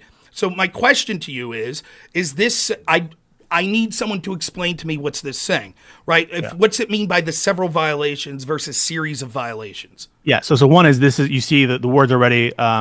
A jury in a federal criminal case, so it's not controlling, but let's say cannot convict unless it unanimously finds the government has proved each element of the offense. So everyone agrees and no one disputes that each element of the offense in this case was proven beyond a reasonable doubt. However, it need not always decide unanimously which of several possible means the defendant used to commit an element. That's what we have here, different unlawful means. Mm-hmm. If Section 848C's phrase "series of violations" refers to one element, a series in respects to which individual violations are but the means, then the jury need only agree that the defendant committed at least 3 underlying crimes and need not agree about which 3. So in those situations, so like this reminds me of like RICO statutes, and I don't know if this is RICO or anything like that. Yeah, RICO is probably the best example for this. Go ahead, Esports. I don't know if you have something to say. So what I would say is, like, to exemplify, if we had like a hypothetical here, a charge saying for serial assaults and killings, right? Mm-hmm. And we were to take a serial killer and say, for this new law that we call serial assaults and killings, you have to have at least three murders. 3 murders, right? The person could be on trial and could be alleged to have committed 10 murders, but the jury only has to agree that 3 of those murders occurred, but they don't have to agree on which ones. Right. Mm-hmm. As opposed to if it's like you need to commit, if you make them more individualized, I think is what it's saying. Maybe I'm not reading it correctly. Conversely, if the statute creates several elements, right? So if there's like multiple elements, each of the elements needs to be met. But if there's only one element, that is the unlawful means, then you can use several different ways to get those means. Again, it's not controlling on New York because it's a federal criminal case. Well, but the fact that it goes to the theory behind what they're doing, that it's not absurd as a concept. I don't know from reading this. I just know that that's one of the things that people have been putting out, and I actually wanted to ask lawyers about this because it is difficult to parse through. Sort of, it's almost like archaic the way some of these decisions are written. So I don't know. I don't think this is a smoking gun either way. They distinguish between. Listen, I'll try to find those cases anyway because it's not controlling on New York. So, but I'm sure it'll be persuasive authority, and it goes against the constitutional argument. But I get the difference they're making here is the difference between elements and means. Whereas means can be in the alternative, elements need to be proven beyond a reasonable doubt. But again, it also is a matter of New York state interpretation about whether the means are elements or whether they, amount to, the means as defined by the Supreme Court in this case. So I don't know the exact rationale in that exchange between counsel, but I'll look into that and get you any case law that was provided. So here's what I'm going to do. What I try to do, honestly, I shouldn't have come in as hostile as I was. I was just arguing with someone. But I like you, Rob. Lady, I just say that again. I like Rob. I like Pisco too, but he is bad faith. The Bowman thing, you've lost all credibility. And anyways, but anyways, to the lady that was in here, I apologize. I don't see anyone's names, by the way. Everyone's looking at Kelly too. Okay. I'm one of the only Kelly supporters. Is lady call me okay? an airhead based on only being a woman. No, it was your accent. Who was speaking between Kelly and Cherry? My accent of being British. Are we well known for being airheads? Are we? That's actually really. Maybe I am sexist because I'll tell you right now, British guys I always assumed smart. So maybe I am sexist. I don't know. Yeah, no fucking shit. That's why Sargon of Akkad has a following. It's just the British. Okay, so here's what I did. What I tried to do, because it's bullshit that cameras weren't allowed there. By the way, your argument that we have a transcript, we don't have it yet.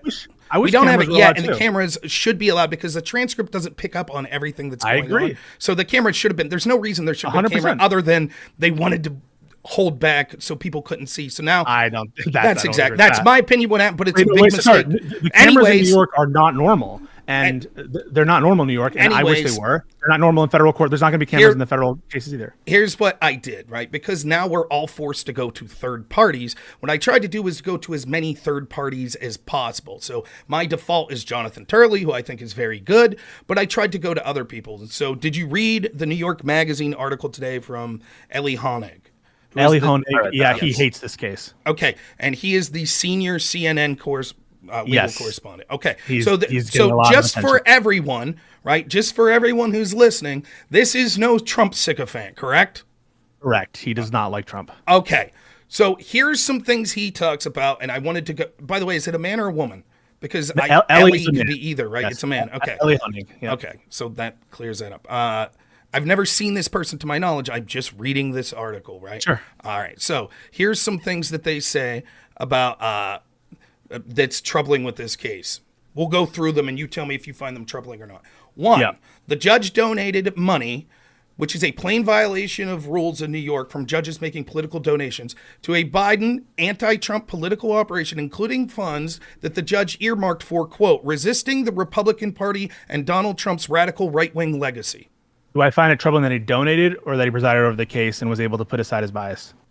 Well, I would say the question I'm asking is, of course, no one has problem with an individual donating. The question I'm asking you is, do you think that's acceptable that this was apparently, according to Elie, who's, again, not a Trump supporter, that this was against New York state law, and even if it wasn't, that the judge is presiding over this once-in-a-lifetime case, first time in history, literally donated to Trump's opposition and said he had for the purpose of stopping Trump's radical right-wing agenda. Are you okay with that? I do not have... I do not take Elie Honig's distillation of what New York law does or does not require on good faith. Fair. So I'm not here to be clear. It says it's a rule. It doesn't say it's a law. So it rules or even the rules of judicial conduct or professional conduct. I'm not going to take his word for it, and I would need to do research before. That's fair. You shouldn't take anyone's word for anything. Fair. As for whether or not I think it's good optics, I don't think it's good optics for people who doubt the trial. But I don't think there's anything that the judge, I don't think it's necessarily disqualifying unless I see that rule say otherwise. I don't think that there's anything that the judge did that would indicate a bias against Trump. And I don't think that he behaved you didn't noticeably inappropriate. You didn't see. So, for example, there are a lot of people claiming that the way he sustained or overruled objections and rulings and things of that nature exhibited a bias, like Jonathan Turley says, that it exhibited a clear bias for the prosecution and against the defense. Now, I don't agree with that, yeah. So you to say you haven't seen anything, well, of course, we haven't seen the trial. The day after the trial, they released transcripts from the previous day. Okay, and so you read all we have people in the... I haven't read everything, but I've read some of the exchanges, and I know the nature of some of the disputes over evidence. For example, one of the ones that you brought up was the federal election. I think Trump wanted to have his old chair of the FEC come in and testify that what Trump did was not against the law, or was not against the campaign finance regulations. Right? That's one of the things that was a dispute. Yes. Yeah, and I totally understand and agree with the judge's ruling in that case about why. Well, of course you're going to do that. You're biased to an absurd extent, as we've shown. But you're gonna have to show me a clear error from the judge or something that I think is just preposterous or it's not explainable by anything other than political animus. So what's the other guy that's in here that's a lawyer? Esports? Esports Batman. I usually call him Esports. Esports, are you of the same opinion that you're fine with this trial that you knew was going to be so important to this country? Are you fine with the judge that presided over it literally donating money to Trump's opposition earmarked for stopping Donald Trump and his radical right-wing agenda? You're okay with that? Yeah, because you can't tell people that they can't vote or give away money to elected officials, if only because of the fact that you don't know what cases come before you. And unless you live in certain circles, you're not going to be able to get away with telling people you can't be politically active. The key here is whether or not you can maintain your professional demeanor as an attorney and as a judge, which I think if he is as biased as people claim him to be, he maintained his professionalism and his cool quite well. I disagree from what I'm reading, but again, I haven't seen the trial. By the way, I'm against the recusal of Alito. I've been very prominent about that. I'm against the recusal of Justice Thomas based on what the accusations from Democrats are. So I've been consistent on that. Okay, two more things, right? We'll go to that first, right? Any Democrat that's for their recusal would have to be for the recusal of this judge, or else they're blatantly being a hypocrite, because this is a worse example. Right, this is a worse example than Thomas and Alito. Correct? Alito, I think it's a worse example than Thomas and Alito, and I think more than that, I think a lot of the Dems who are calling for Alito and Thomas's recusal without evidence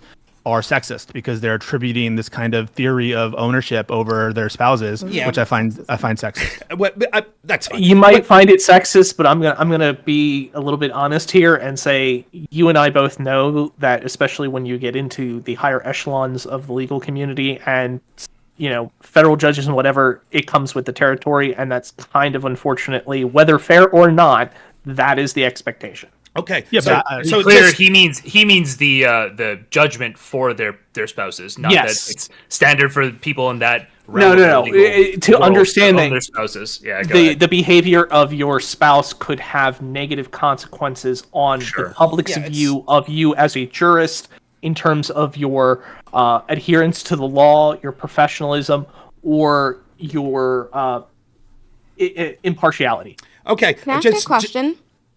Just real quick. Sherry. This is the same judge that had, how many times did he find Trump in contempt? He keeps never threw him in jail? Is this the same judge? Yes, or no? this is the judge in this trial that found him the same contempt. judge. Yeah. How many times? Go ahead. Sorry. I thought that people referred to him as really reserved for never acting anything on those contempts. Yeah, I mean, I don't think anyone would be treated so well in terms of the contempt situations, but I disagree completely. I mean, he's blatantly violating the the gag order. The gag order itself is absurd. Okay, but he's violating it. Okay, so I'll just say this, right? One, so we'd agree that anyone who's saying that it's okay that this guy be here, that criticizes Alito, etc., is full of it. I'm glad I got that concession. That's 90% of the Democratic Party. And then the other thing I want to say is I completely disagree with the characterization of whether or not he acted appropriately or showed any sort of bias throughout this trial. Yeah, obviously, you guys disagree. That's fine. But what I'm saying is, if there is any evidence that a reasonable person, not someone who's maybe as biased as us here, but a reasonable person thinks that he behaved in a way that showed some sort of bias, this would be really bad then if it turned out that there was some bias and he had donated against Trump to stop Trump and his agenda. Yeah, that would be really bad. If there was a reasonable again, underline the word reasonably ascertainable bias, and he had the history of political motivation against Trump, I think it would look bad for the justice system. Just one more point on this, and then the last point on this, right? If it is against the rules of New York, what do you think should be done to this trial? If it's against the rules for the ethical rules for judges, I think that's a potential grounds for a mistrial. Okay.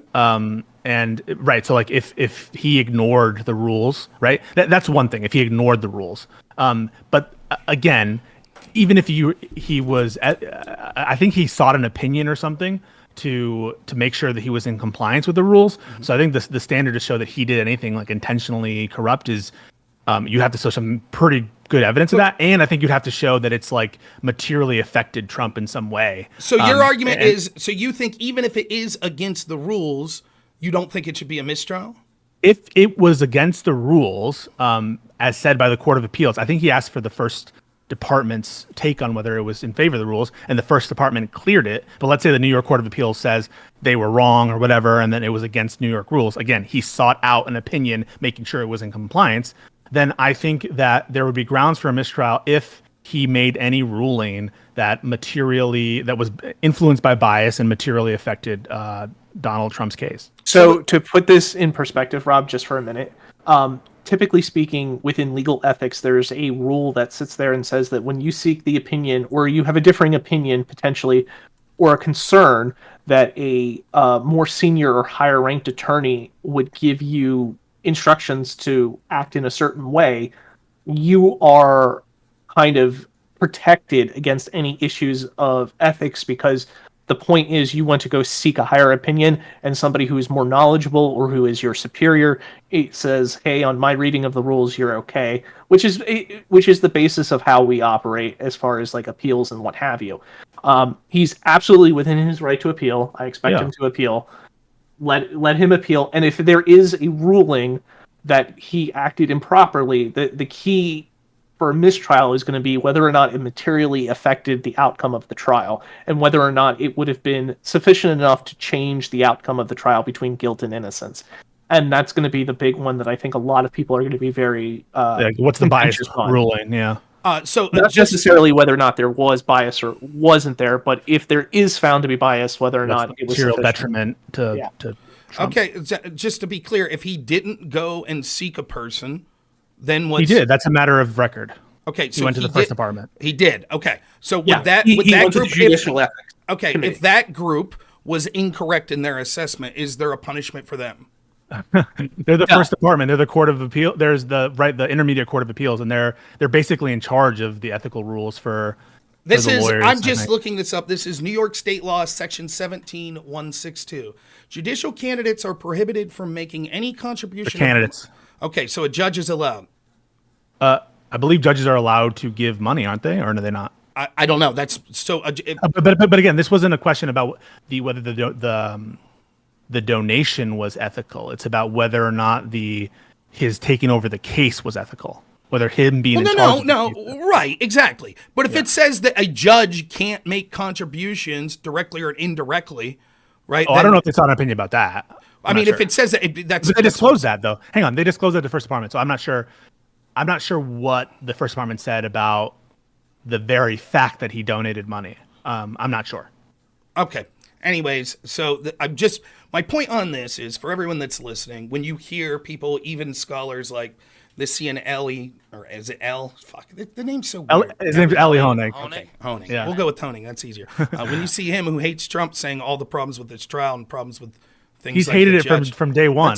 But when you keep in mind, when you're evaluating this is a judge that literally donated to stopping Trump and his right-wing agenda. And I question whether Pisco and Esports, and even if they would say that somehow they would do this, I don't know that I would agree, but certainly would question the majority of Democrats that would say if this was the opposite, if this was Hillary Clinton or this was Joe Biden or this was a prominent Democrat, particularly the candidate for president that was in front of a judge and that judge put them in a gag order, held them in contempt, et cetera, and had a bunch of questionable rulings, and it turned out that that judge donated to stop Joe Biden's radical agenda, I'm willing to bet they would scream murder. They would say that is outrageous. I think the proof is in the pudding, Rob. Like, we are in the situation with a couple facts. Fact number one is the Article 3 judges in this country are like all, or I don't want to say all, but there's a humongous amount of Federalist judges that rule on cases all the time related to the administration that Josiah and I think, who I or now see is in the call, feel are extremely biased against Biden and if you even look at their opinions, they say like, obviously political things. We are in the situation where the Mar-a-Lago documents case is Judge being Cannon ruled over by Judge Cannon. We're in situations with everything that's coming out about Alito and Thomas and the ethics stuff there. I'm in the situation where I'm not calling for the recusal. I have not even called for the recusal of Judge Cannon. I haven't even said that they should seek a order or mandamus order or whatever, that she should be gone from the case yet, because I don't think the standard necessarily is met in that case yet. So I have been absolutely consistent in following the assumption that judges are assumed to be able to put aside their biases. And I don't think that anyone can plausibly come to me and tell me that I'm unable to put that aside when it comes to the Supreme Court. That's not true, though, Pisco. And I can explain why. Because when it comes to matters of politics, not matters of just general case law and things like that, but things that affect elections, things that affect the sort of arguments that you're making against the party that you hate and the person that you hate, Donald Trump, you've clearly exhibited that you can and are bad faith and biased. And the reason is this. We'll go through it real quick because I'm sure the people listening here don't know this. Are we doing the Bowman shit? Yes, we'll do it. Well, as long as I don't want to do the Bowman shit. Right, because I don't think Bowman. It disproves what you just said. I don't think that Bowman. We don't have to take long. We can take 3 minutes. We'll take 3 minutes. You ready? But hang on a second. So look at what you're doing right now. You are now making an argument that because of clips of mine and videos of mine that I've done with you that are freely available, and I don't run from my opinion on Jamal Bowman, and about what I think should be done in that case. I've tweeted about it. You're spending more time referencing this if we just went through it. But hang on a second. You want to have this discussion that not on the basis of what I'm saying, but on the basis of past irrelevant positions that no one should trust what I'm saying. So what I'm doing is when something that we could see is the default for most Democrats. Would you agree with this? The default for most Democrats would be if Biden right now was charged and faces a crime, faces a judge, right, before the election, and that judge happens to be a judge that donated to Donald Trump for the purpose of stopping Joe Biden and his radical agenda. Would you agree with me, and would everyone on this call agree with me, that the vast majority of Democrats would be outraged?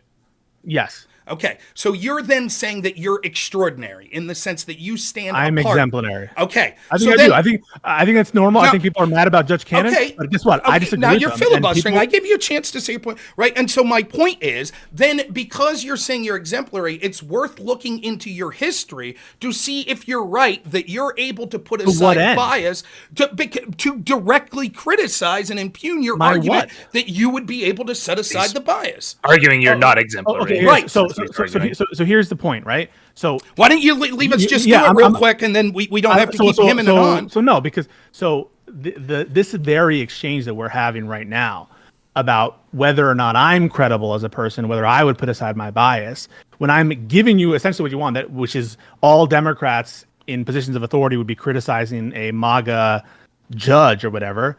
What's the relevance to the rest of the argument? I'm telling you, yes, Democrats would be upset if there were a Trump supporter who was presiding over the trial of Joe Biden. Doesn't mean they'd be right. Agreed? That doesn't mean they'd be right. When it comes to the specifics, that's true. But this is important for two reasons. Because when we're talking, for example, when we admitted that because of the past history of this judge, if he made decisions that were biased, that would be very bad. When you say, but I don't think he made decisions that are biased, I think the audience deserves to know, specifically when you're saying, because I don't fall for that bias, I'm an exemplary Democrat, or I'm an exemplary person, the audience deserves to hear arguments that's not true. Take me out of it. Take me. I'm not I'm not going to take you out of it. We're having a conversation. Hang on. No, but where I stand in relation to these arguments doesn't promote or lessen whether or not they're valid or not. So if I tell you, and you agree with me that it's okay for a Trump supporting judge to preside over a trial of Joe Biden, so long as he puts his bias aside, you would say, yes, that's acceptable. Wouldn't you say that's acceptable? Well, I'm sorry. I missed a lot. You cut out for me just a little. Whether or not I'm a credible person or an incredible person, the argument stands for itself, or I guess the proposition stands for itself, that a politically inclined judge who is able to put aside their bias should be able to preside over a judge with the presumption that they're impartial. And I think that you would agree with that. No, but what I'm saying is that's true. For example, if you win the argument, right, regardless of your bias, then the argument is won. That's basically what you're saying. Right? But you just want to do this anyway. No, what I'm saying is that's not exactly what's going on. What's going on is there's dispute about what's going on with the argument, and a lot of this is going to be covered, admittedly, by our bias. I'll admit my bias fully. I think these institutions are corrupt. I think that there's been an effort to go after Trump using the legal system since 2016, much of which has been fraudulent. You disagree with that, and you're saying that you're exemplary, and your bias doesn't cloud that. And I'm saying directly impugning it. So we could do this in 2 minutes as long as you're fast. I'll agree. Hang on. I'll agree to do the Bowman thing. Mm-hmm. The only thing I want to do before this and preface this is Rob has stated his intention to, in any future conversation with me, to include this Bowman discussion. True. That's absolutely right. And ever since he said that has been his practice. That's right. And so to assume that he is actually now in real time giving you a reasoned discussion about why this is relevant in the nature and the context of the discussion we're having right now, it's all smoke and mirrors. What he's telling you is what he has said live, and I think I have a clip of it, is no matter what, I want to show everyone what a bad faith piece of shit this motherfucker is. Every time we talk, we're going to talk about the Bowman thing. That's what he's saying. No. I'm sorry. He has said that before. He just said. No, I agree with that. You don't have to defend me. I agree with that. Yes. He has said that. That is the purpose of what you're saying. It's not because of the judge or so everything you just did was like complete bullshit. No, that's not true. I wasn't going to make your Bowman. I wasn't going to bring the Bowman thing up other than what I already did. And everyone let me finish. You do it on every tweet too. Let me finish. Other than what I already did at the beginning, I wasn't going to bring it up again until you made the specific point that I'm not biased. I'm exemplary. I'm above the bias. Okay, that was tongue in cheek. It has no relevance whether or not I'm exemplary or not to the notion that judges should be expected and given the presumption of impartiality, unless there's something that strongly points to the contrary, and that normal political agreement or normal, political support shouldn't be enough to disqualify a judge for a case. That has been our working assumption and precedent. Okay. And now what you want to do is say, this is now all about Pisco, and I'm going to show how much a bad piece I'm of saying shit it is, that's what you're going to do right now, and you have the opportunity. So go ahead. Okay, I'll do that. The reason this is important, because when we're talking about these issues, these aren't cut and dry issues like who won last year's Super Bowl. These are issues where opinions matter. And when an audience is listening and there's not one clear argument or one clear answer, it's important that people know the biases and the credibility of the people that are making the arguments. So when Pisco specifically says that he wouldn't allow his bias to be upset if there was a judge who was trying over Biden right now that could interfere in an election that donated to his opponent for the purpose of stopping Joe Biden, I think that he's misleading you. I think he's being honest.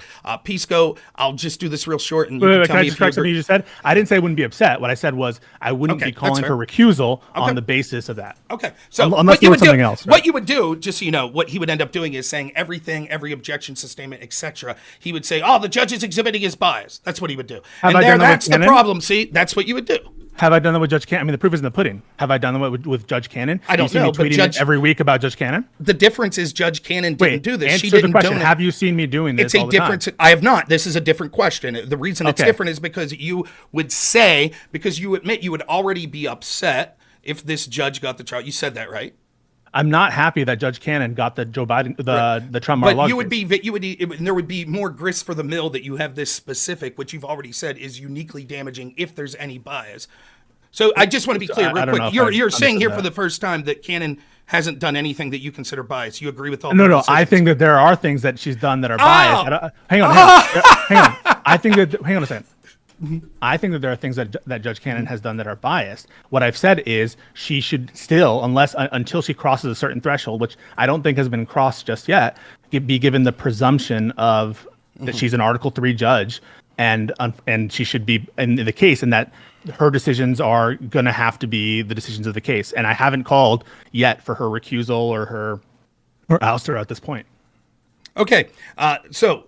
And the difference is, just so you know, one of the differences is, again, we have a humongous. We'll be here for 7 hours. Let's just get to it, right? I just want to say, I have had a humongous issue with a assumption of jurisdiction that she took over the warrant. What I promise to do now is I'm going to spend the exact same time you are before we get to the point redressing this, unless you just get to it now. Ready? Okay. Yeah. Pisco was arguing with Twitter when it came to Jamal Bowman. Just so you know, he's the Democrat that while there was a vote going on, pulled a fire alarm. And so there were accusations that he pulled this fire alarm to delay the vote that was going on. Democrats were desperately trying to use procedural things to cause a delay. Jamal Bowman. Wait, can I cut you off real quick, Rob, just to ask you to understand why we're going down this path? Yes. Are we trying to demonstrate that Pisco is bad faith? Yes. Hold on. Let me. Yes. It's bad faith, not that he's just basic like any other Democrat. Correct. He's bad faith, one, and that his claim that he's exemplary from other Democrats is not true.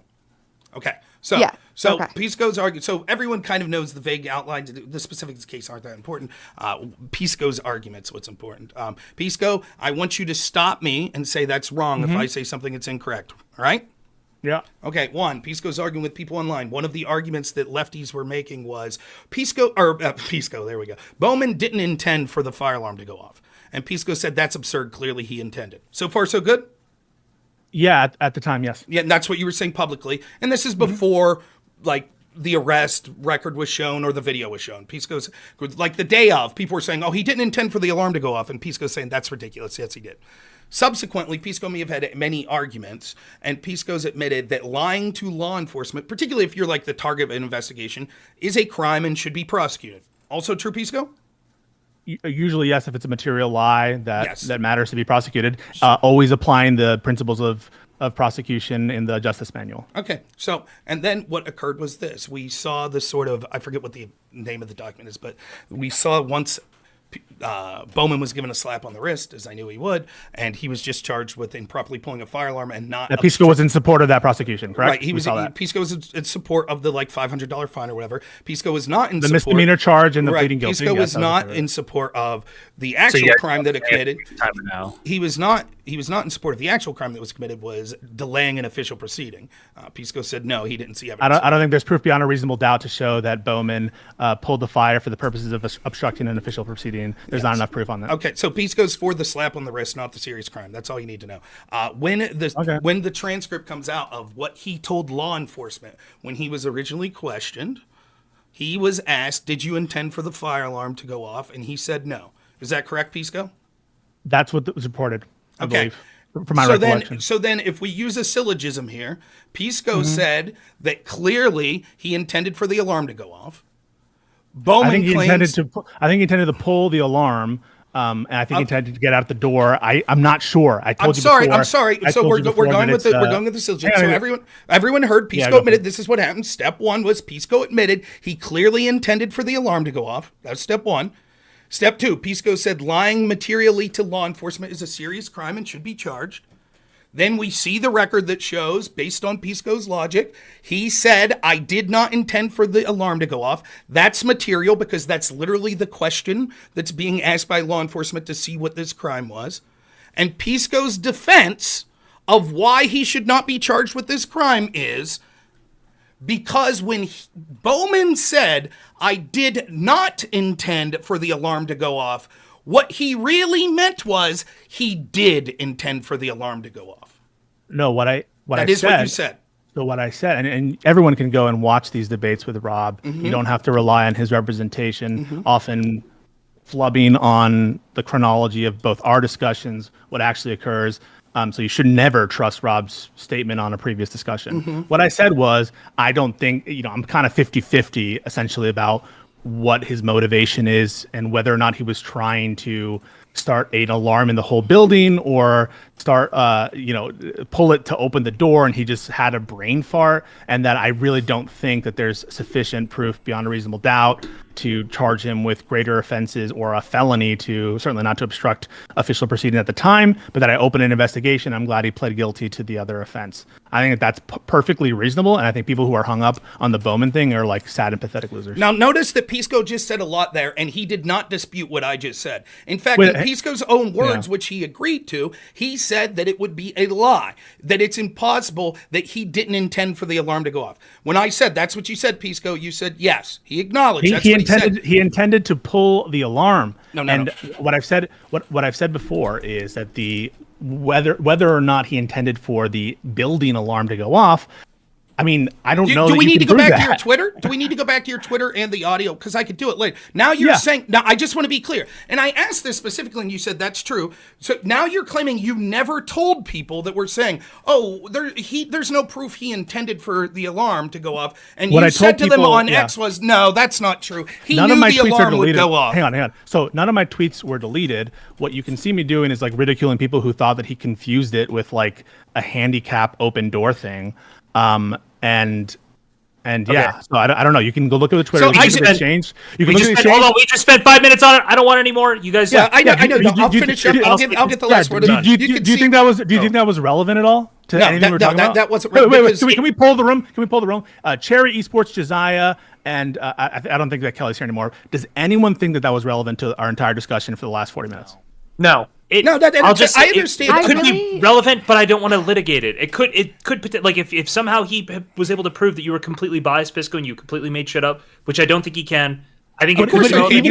We don't have time to litigate. Seven lefties are filibustering and won't let me get a phrase. So of course I can't. Even if I grant that, why would that be relevant? If I was a liar and I was a grifter and I was a shill, what would that prove? For your last argument around your exemplary, which you already said was tongue-in-cheek, so I don't know why we even went down this No, it's not that the term exemplary may be tongue-in-cheek, but he's literally saying, yes, I agree, most lefties or most Democrats would say that person needs to be recused, but I stand apart from them. So the proof is in the pudding, Rob. The proof is in the pudding. Most Democrats are calling for Alito to be recused. I'm over here. I'm tweeting right now saying Alito should not recuse himself. How do you explain that?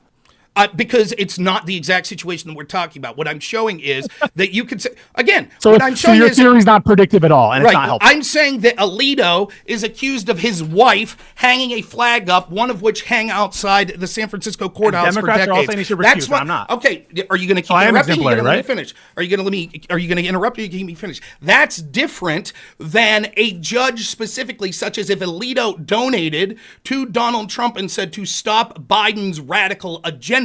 I'm saying that you would have a problem with that and would say that would justify recusal. He's presiding over the January 6th case, the case I feel is most important. What does that have to do with what I just said? I'm saying the level of wrongdoing that would seem to suggest bias is so much more between his wife hung a flag up versus he himself donated to Donald Trump and said it was to stop Biden's radical agenda. That's what I'm telling you. Alito's feelings about Biden and his agenda are well known. Hang on.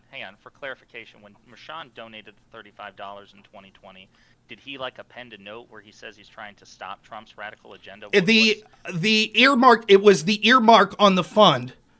The earmarks on the funds he was donating to said resisting the Republican Party and Donald Trump's radical right-wing agenda legacy. He didn't write that? No, was he a judge at that point? Yes. Okay. Oh, whatever. Wasn't he? He wasn't just made a judge, right? I mean, that'd be even more ridiculous. Rob, I'm sorry. So you were saying that it was part of the funds earmarks. Did he write that himself? No. So, you go to give funds. Who the fuck cares? Right. So this is so ridiculous. He gave funds, or he gave you think money I would to a fund that literally said the purpose of it was to stop Donald Trump's radical agenda. So you think I would be calling for Alito's recusal if it was made apparent that he donated $35 to Donald Trump? I think you would be if it was earmarked to stop. I assume Biden's he did that radical anyway. agenda. Yes, I assume he donated the that's match. what you would. Yeah. Can I ask you something? Why would Mershon? Let's take the earmark out of the equation. Let's just deal with the sum and the fact that he donated. Why would he donate to Democrats or Joe Biden if not to stop Trump? What's the purpose of the earmark? It's to Especially stop. if he didn't custom write It's it. not just to stop Trump, but it's to stop his radical right-wing legacy. And this exhibits a bias against Trump, particularly the term radical, because it says that he's out of the norm. Right? This is different than if you just donated to a presidential campaign, in general.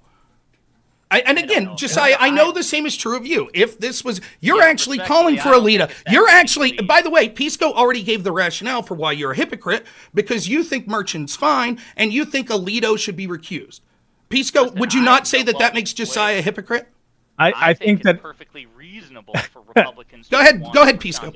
Yeah, I'm happy to do it. So I think that you think it's acceptable for them to want Mershon recused? I disagree. I totally understand why they wanted him recused. It's not about whether understand; it's whether do you agree with him or not. That's the question. No, well, see, it's tough. So I have a really high standard for judges. I think if I were in the Republicans' position, I would also have demanded. Well, no, but then why don't you want Mershon recused right now if you have a very high standard for judges? The only reason where it's iffy for me is because the situation was reviewed by a higher ethics body, and they came back and said that based on the donation, the minuscule amount, and the timetable, they didn't think it would be. But Alito's has been reviewed by the highest. I think possible. the amount is major. Alito's situation has been reviewed by the highest possible ethics board that there could be, which is his fellow Congress? Supreme Courts and Congress who established the rules. No, well, we disagree on that because nobody except Alito himself has reviewed whether or not he should recuse. That was completely at his discretion. Even Chief Justice. I know, but the rules give him the discretion, and I frankly think his explanation is fairly reasonable. Robert's turning down the Democrats. It's I guess indirect review, but Roberts has turned down any calls for Alito to recuse himself. Right, but no, but that's an important. Couldn't force Alito to accuse himself anyway. I understand that, but Alito. If what you're saying is Alito can appeal to no one else but himself, then what you've responded to Rob was kind of fatuous because it's okay. Merchant has a avenue to rid himself of this, but Alito doesn't. In which case, you're going to give Alito all the heat. I just don't think that makes sense, and that's okay, Rob. Me and Josiah disagree about a lot of things. Actually, we disagree about Merrick Garland, and I can think he's inconsistent and hypocritical on this. It doesn't mean that I think that his channel isn't cool, and I don't think that he's generally right about these corruption issues. Okay, now the point we need to have I definitely want to have that conversation with you because I think it's a completely meaningful difference. The fact that there is a higher ethics body that can review Mershon and did review Mershon and evaluated Mershon, whereas there's no such body for the Supreme Court. It's completely discretionary. I think one controls for bias a hell of a lot more than the other, and I think it's perfectly fair even granting all that. I totally understand why Republicans demanded his recusal because I don't think that judges. In my opinion. But why don't you call for it? You're saying you're understand. I think it's a little Weasley, actually, Josiah, and I love you, but I think it's Weasley. You're saying I understand why Republicans call for the recusal, but wouldn't it? What you're essentially saying is, if you were a Democrat in their shoes, you would be calling for the recusal of the Mershon equivalent of MAGA. In which case, you are, I guess, essentially admitting that you are a partisan hack. I don't know. Does that follow? I don't know. I don't know if you're in debate bro mode, but I'm not in debate bro. I'm just the judge. So listen, the judge donated to the political opponent of the defendant. Okay. Yeah. That seems sus as fuck. However, that donation was reviewed by a higher ethics body, by experts in this field, by judicial ethicists. Yeah, but you're saying nonetheless you agree with Republicans saying that he was biased. Because are you saying in order for me to be consistent, I have to take the evaluation of the New York, I can't remember what the court was, and I'm playing Halo at the moment, but the higher ethics body which reviewed Mershon's donation. The first department, the court, the first department. And I should be totally satisfied by that. I can't have any sort of misgivings or sympathy for the Republicans. Well, I guess you can have sympathy, but that's not really the question. I don't really care if you have sympathy or not. My question, I don't think Rob does either. I think the question is, if you were in the MAGA shoes of the equivalent of a MAGA judge, everything equivalent, right? Imagine that everything was the same. There was the same opinion from the first department that said the MAGA judge can be there. Everything's the same. The only difference is it's MAGA, and you're on the outside. The recusal then? No, yeah. No, I wouldn't. No, because again, it had been reviewed by a higher body. I would still have misgivings about it, but I think that the basis for recusal. Yeah, it's absurd, as Pisco already said before. It just shows a bias and hypocrisy on it. But just to finish up with the Bowman thing real quick, I will find the clip, and I will find the clip. What does the bias about my answer show? If he says that, and hypothetically, you have a MAGA judge who donated $35 to Donald Trump, and he's presiding. You want Alito recused? Just to be clear, he donated $10. It was $15 for Biden for president, $10 to the Progressive Turnout Project, and $10. I agree with Josiah though. I don't really see the Stop Republicans thing. Was the only thing. It's all kind of the same shit. I mean, like, would Rob really be saying something different if it weren't the earmark? So I don't really know. I don't really distinguish those funds. I kind of so you change fund, right? So we can see, like, it's blatant to see. We see what's going on. Wait, are we just gonna gloss over that? This is about $10. Yes, we are going to gloss over it because it doesn't matter the amount that was given. The fact that he gave to a fund that was designed to, quote, stop Trump's radical right-wing legacy. Would it have been different if it was 20? What's the threshold that it would have made a difference to you?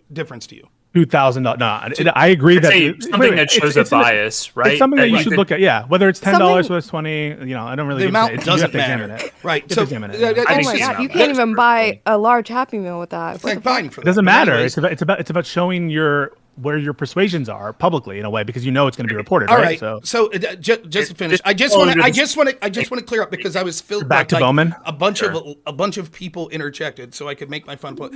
I just want to be clear. Your stance is now that you never once said that it was ridiculous to think he didn't intend for the alarm to go off. That's your claim.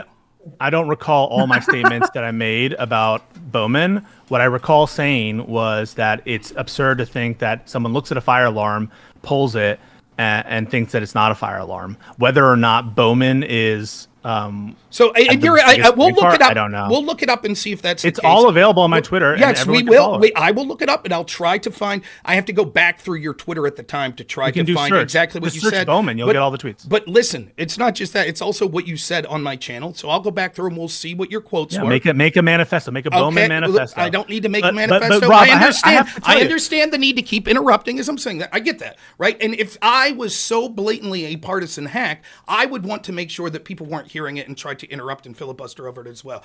So we'll see. Wait, I could have left the call. There we go. Keep going. So Rob, all you're saying is that keep going. Yep, you keep interrupting. Yep, keep interrupting. Right? Now let's get Josiah in here and 5 or 6 other people to talk for 15 minutes, then we get back to it, right?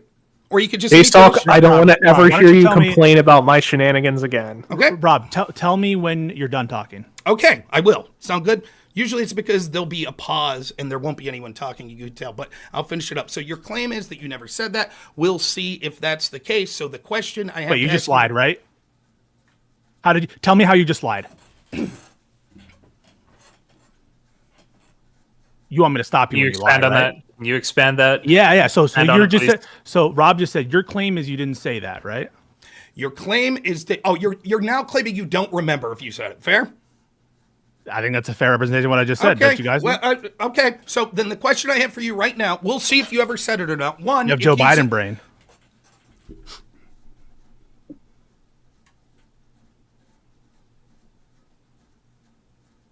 I'll just be really clear for both of you. You both said you could get it done in 30 seconds after I stopped you after the 3 minutes, which came 3 minutes after you told me 3 minutes. I didn't say, wait, when did I say it could be done in 3 minutes? If he stops interrupting, this destroys every conversation that we're ever on. If he stops interrupting, it'll get done. He can't control himself. He cannot control himself.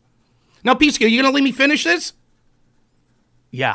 But Okay. do you want me to stop you if you're lying like you just did? Okay. You want me to finish? Here we go. So we'll see whether or not Pisco says that. Now he says he didn't remember. So the question I have for you, Pisco, right now, it's not a question of your memory.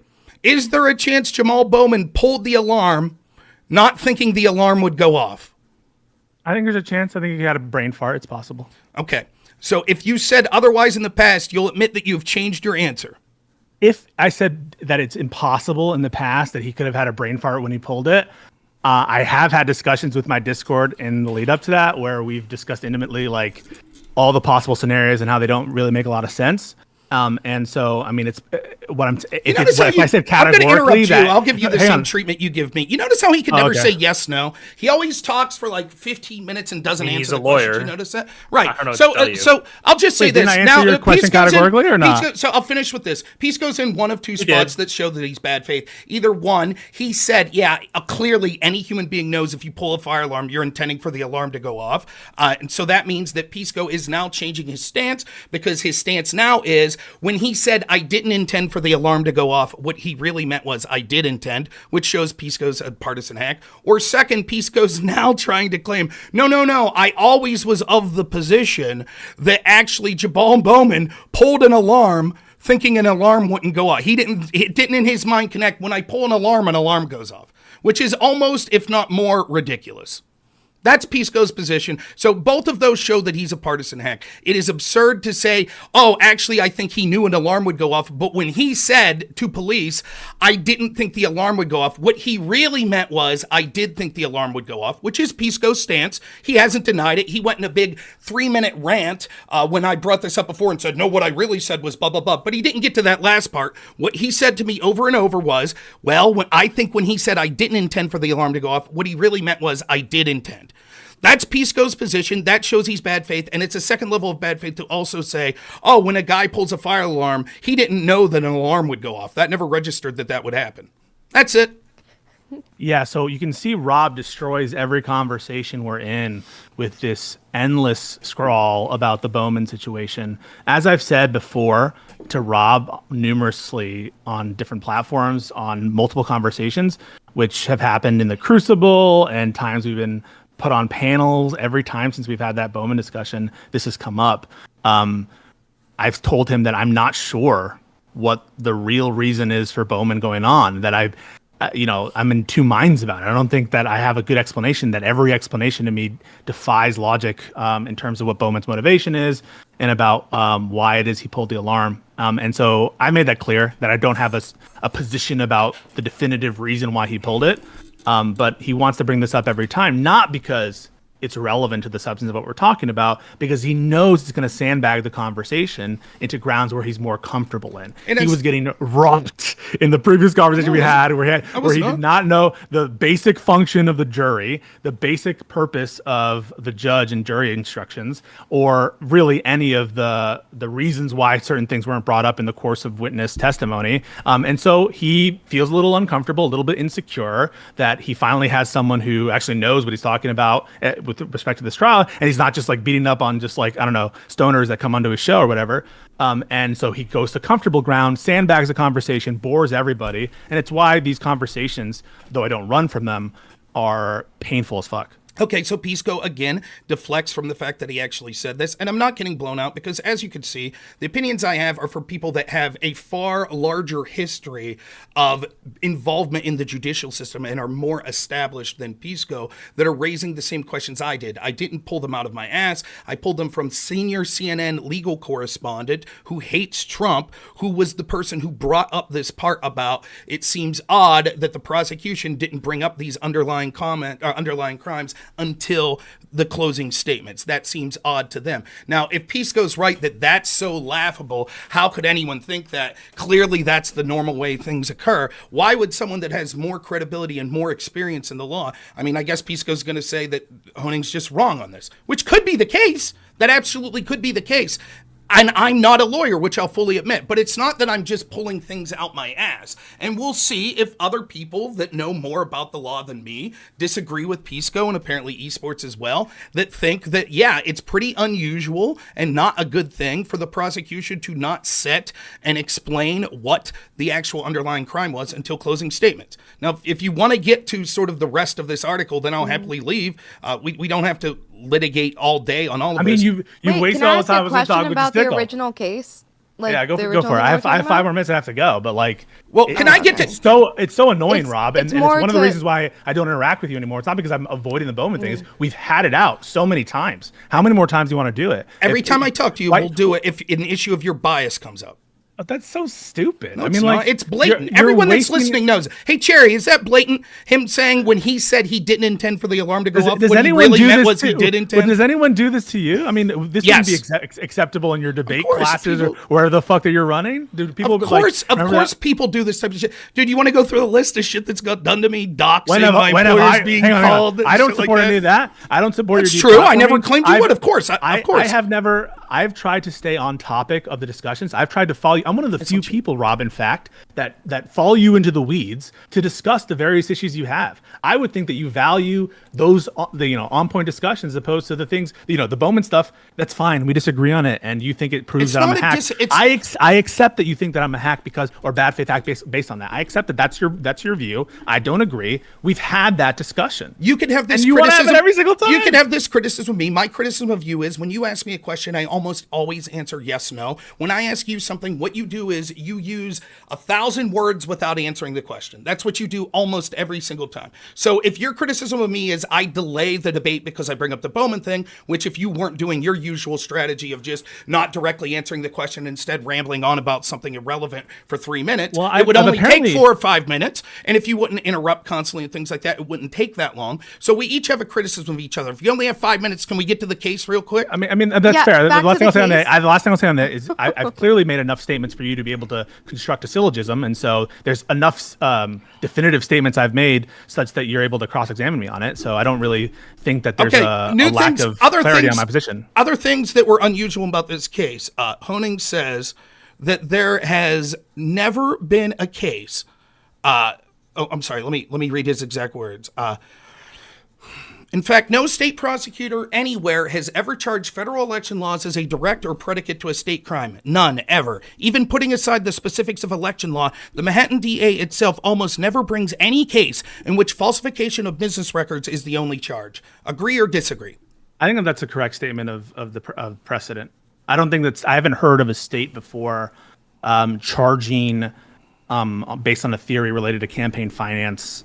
Okay, and would you say, given that we're breaking the ceiling, we're breaking the glass here, this is the first time locking up a president, they're doing it in an unprecedented way, right? And would you say that we should make sure we're doing things by the book and sort of the normal code of conduct for everyone else, especially when it comes I don't see those things as mutually exclusive. The notion that something is novel doesn't mean that it's not by the book. Like I said, there's novel aspects to the January 6th charges, both for Trump and for regular people. That doesn't mean I don't support the January 6th charges. Now, it may turn out that the Supreme Court throws out one of the theories of the January 6th prosecutions, which is the official proceeding obstruction. That could happen. That's before the court right now. That wouldn't make it so that all those prosecutions were therefore corrupt based on the current Supreme Court's ruling, something that the prosecutors would never know if they hadn't brought those cases. Okay, how serious of a charge do you think this is?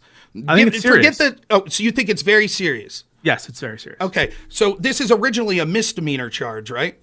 The underlying falsification of records is a misdemeanor, but of course that is not the seriousness that I'm ascribing it to. Like, that's not the part that I find serious. I'll read what Honig says real quick.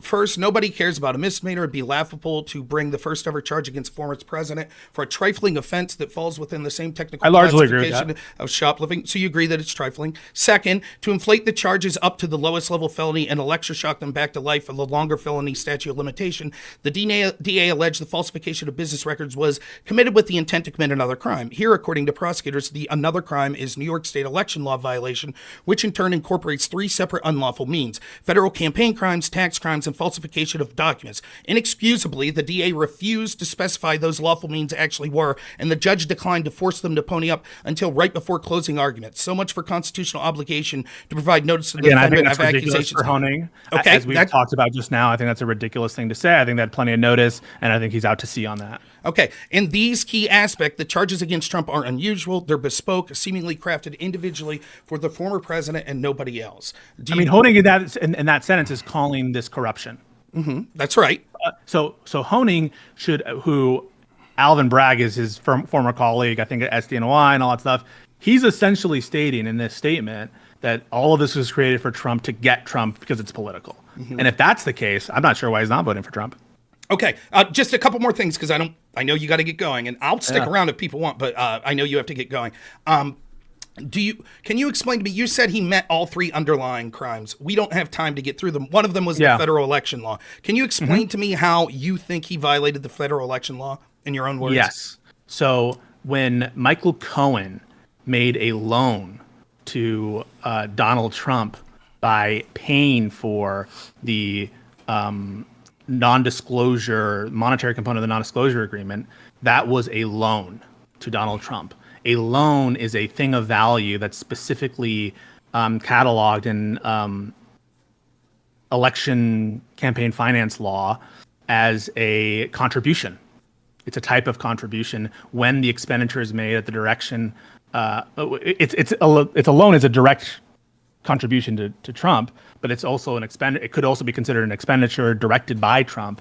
And obviously at $130,000, it's much over the limits that are allowable under the contribution laws in the United States, which is something like $2,000 or $3,000. And so that obviously violated. So your argument, how long did it take Trump to pay him back?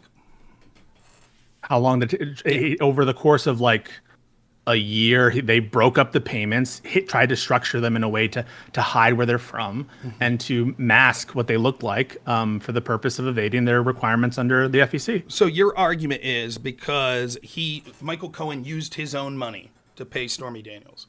He gave a loan to Donald Trump at the moment he paid that. Your argument is Michael Cohen gave his own money, and that's the argument that it's federal election law against federal election law because it was a loan.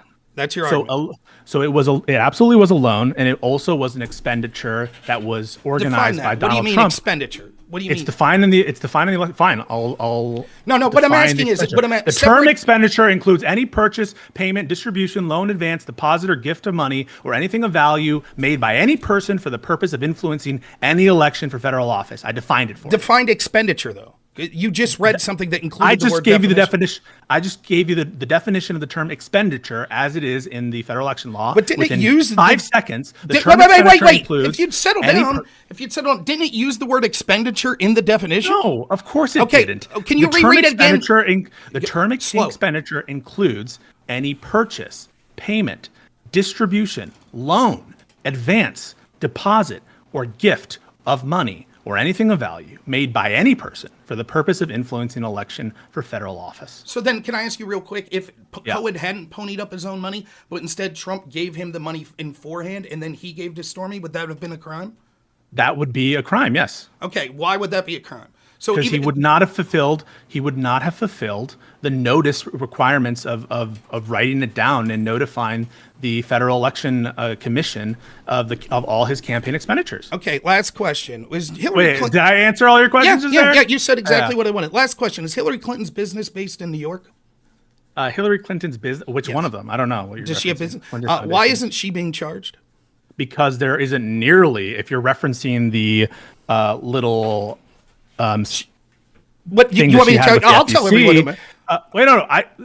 Look at you. You still think you're gonna sandbag me with some case I don't know about? No, go ahead. I know all your. Listen, dude. Go ahead. Get to it. I get the expounding.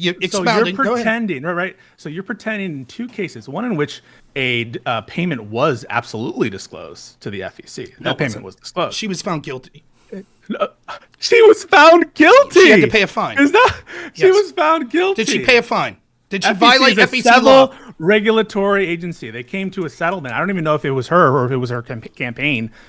and or Podesta or something. I don't even know if it was directly her. There's certainly no evidence tying her specifically, like there is for Trump, to any of these payments or anything, or whether something was cataloged one way or the other. Which there's mountains of evidence for Trump. For you to try to compare these two cases is laughable. No. But it's expected because it's part of your. Now you can tell when Pisco's getting blown the fuck out when he gets like this. And he starts how am I getting blown the fuck out? No, I've answered all your questions totally. So the Hillary case is worse. One, it was more money than just 120,000. It was more. Second, what she did, we haven't even got into the debate whether a non-disclosure agreement would amount to a campaign expenditure or not. There's a debate which I think is clear that it's not just a campaign expenditure, because the way these laws should be interpreted was this done specifically for the purpose of the campaign? So anything that you would do anything that you would do that might benefit the campaign, but you would elsewise do even if you weren't running for office, such as if I buy a new Corvette, I could say, oh, but it's to help me in these campaign events. But clearly I may purchase a new Corvette outside of me running for office. So that wouldn't necessarily be a campaign expenditure. In the case of I'll Hillary, direct you to the case law on mixed motive situations. Please. Yeah. So Pisco could case law, you could say what all you want. He knows that it's more clear cut in the Hillary case. In fact, in the Hillary case. No, it's not. It's a complete opposite. And now we get the interruptions again, right? And you can tell he knows that he's fucked here, right? I mean, if he disagrees with some premise, how am I fucked? Do you find me like?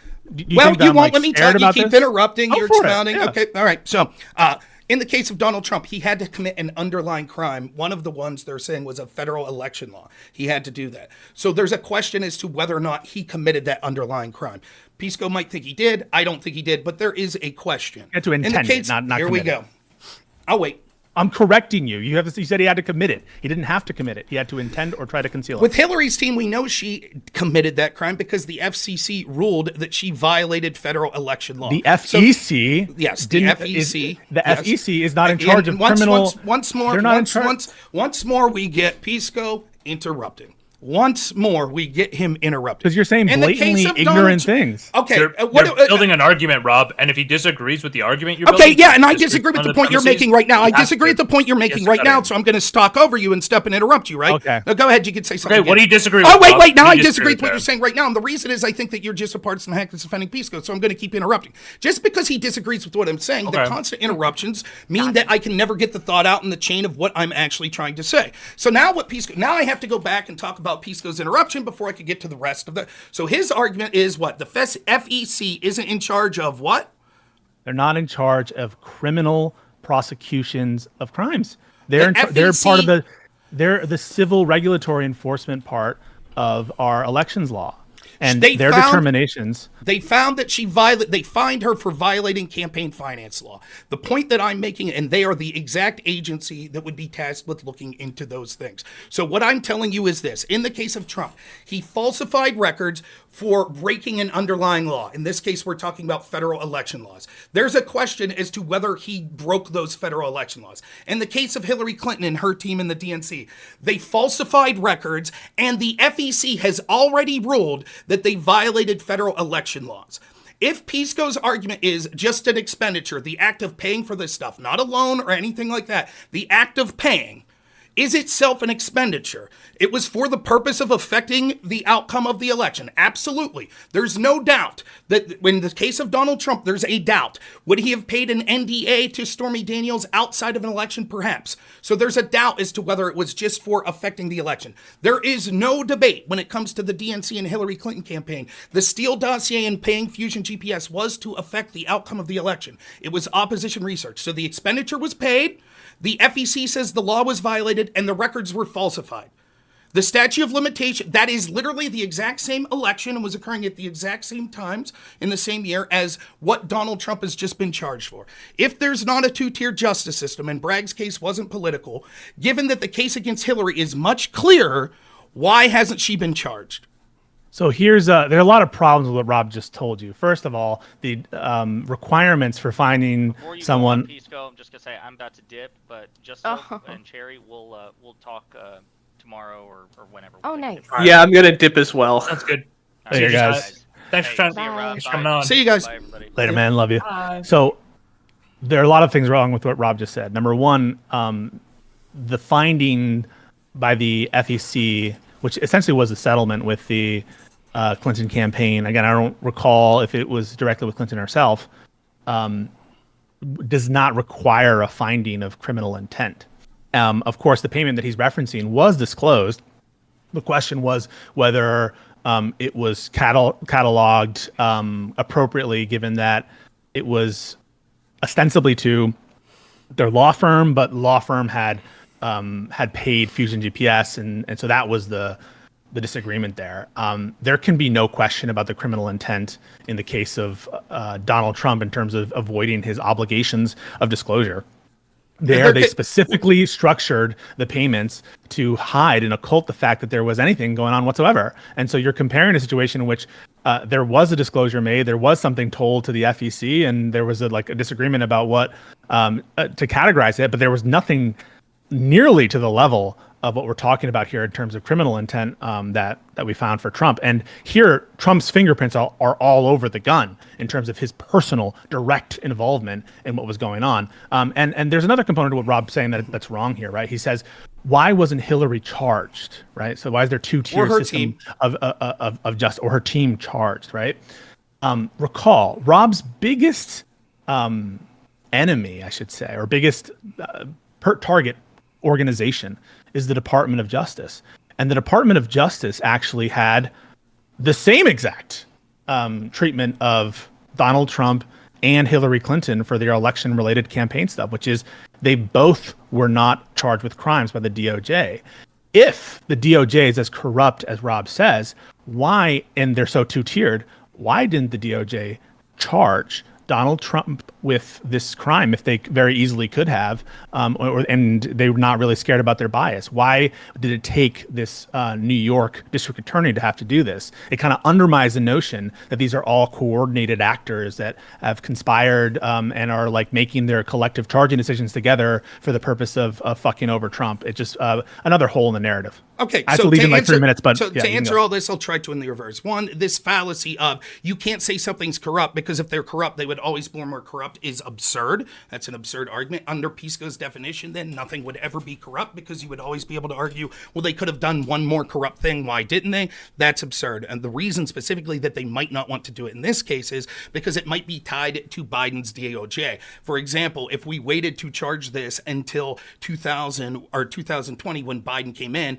and then his DOJ ended up doing what the previous administration hadn't and charging him with these crimes, it would look like Biden's team actually was intentionally going after Trump. Now there's separation. Even though Biden's team is giving press conferences outside the trial, they're saying we have nothing to do with it, because they realize, why are they having those press conferences if it's no big deal? Well, the reason is because they know that people are saying that this is being directed by the Biden DOJ, and they know that people might think that that's something that's shady. So that's to answer that part of it. To answer the rest of what Pisco said, again, he's very good at obfuscating, and we've seen with the Bowman thing where you could see where his bias lies. But the truth of the matter is there is more evidence to the actual law breaking of Hillary Clinton, because a body tasked with looking into federal election law violations found that she violated the law. Now, he talks about intent. He says just because she violated the law doesn't mean that there was intent. But that doesn't mean it matter. It says you don't have to have violated the law. You could have intended to violate the law. But it's sufficient that she did violate the law, or rather her team violated the law. That would be sufficient. So Pisco trying to argue they didn't intend to violate the law doesn't matter once there's a finding of guilt that she did violate the law. He says that it's more clear in the case with Trump, but then he goes to the second level of it, the falsification of documents. Now remember, there's two levels to this. There is the underlying crime and then falsifying the documents on top of that. So what Pisco seems to be trying to do is conflate two things and say, oh, now on the falsification, there's no evidence that they intended to falsify. Is that what you're trying to say? Just quick with your answer. Wait. Sorry, your question is there's no evidence of what? Sorry, that they intended to falsify the Hillary team. Yeah, what documents are you talking about? They tried to falsify. They falsified their records because they didn't put it as a campaign expenditure. Their payments to Fusion GPS. Instead, they put it as legal matters. I don't know. That wasn't an FEC. Yes, disclosure. That was the violation. But the violation. The business record. What's the business record that was falsified? They falsified the election law. That they broke was they didn't put down the campaign expenditure. You have to report all of your campaign. Do you know the business record they falsified or not? Yes or no?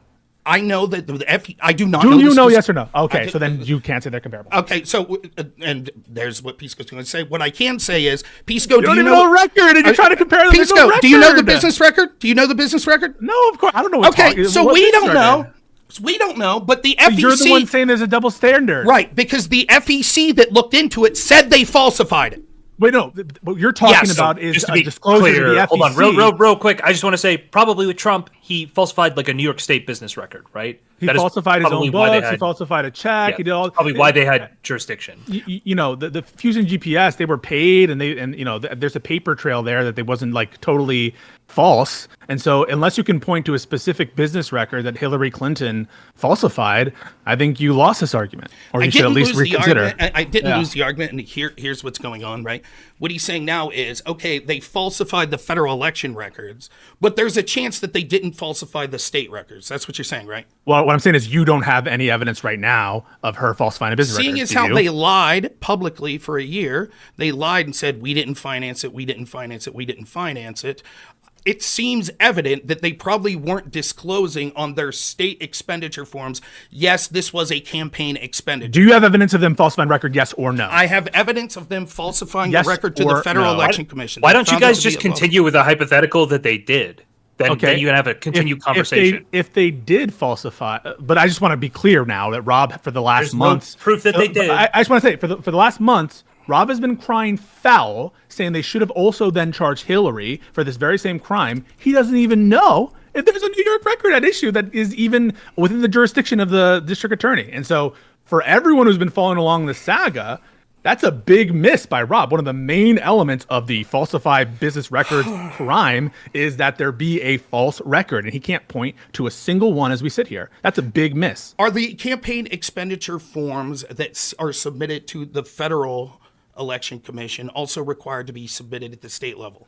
I have no fucking clue. That's your homework, bro. But if they were, then you would admit that yes, they were falsified because not necessarily. No, that's not true. The records they submitted were falsified according to the Federal Election Commission. If those same records were submitted to the state level in any way, shape, or form, that's a falsified record. Correct? You're misrepresenting the finding of the FEC. I'm not. By the way, so there was no finding of guilt, and certainly they violated the law. That's a finding of guilt. Part of the settlement, I think it's actually a settlement. Part of the settlement, I think that the Clinton campaign strongly maintains that they didn't violate any laws and they were just settling with the FEC. I don't even know that there was, certainly not by a judge or by a court, a finding that they broke the law. So you're misrepresenting that, number one. I'll read from CNN. I'll read what it says. Political candidates and groups are required to publicly disclose their spending to the FEC, and they must explain the purpose of any expenditure more than $200. The FEC concluded that the Clinton campaign and DNC misreported the money that funding the dossier, masking it as legal services and legal compliance consulting instead of opposition research. Yeah.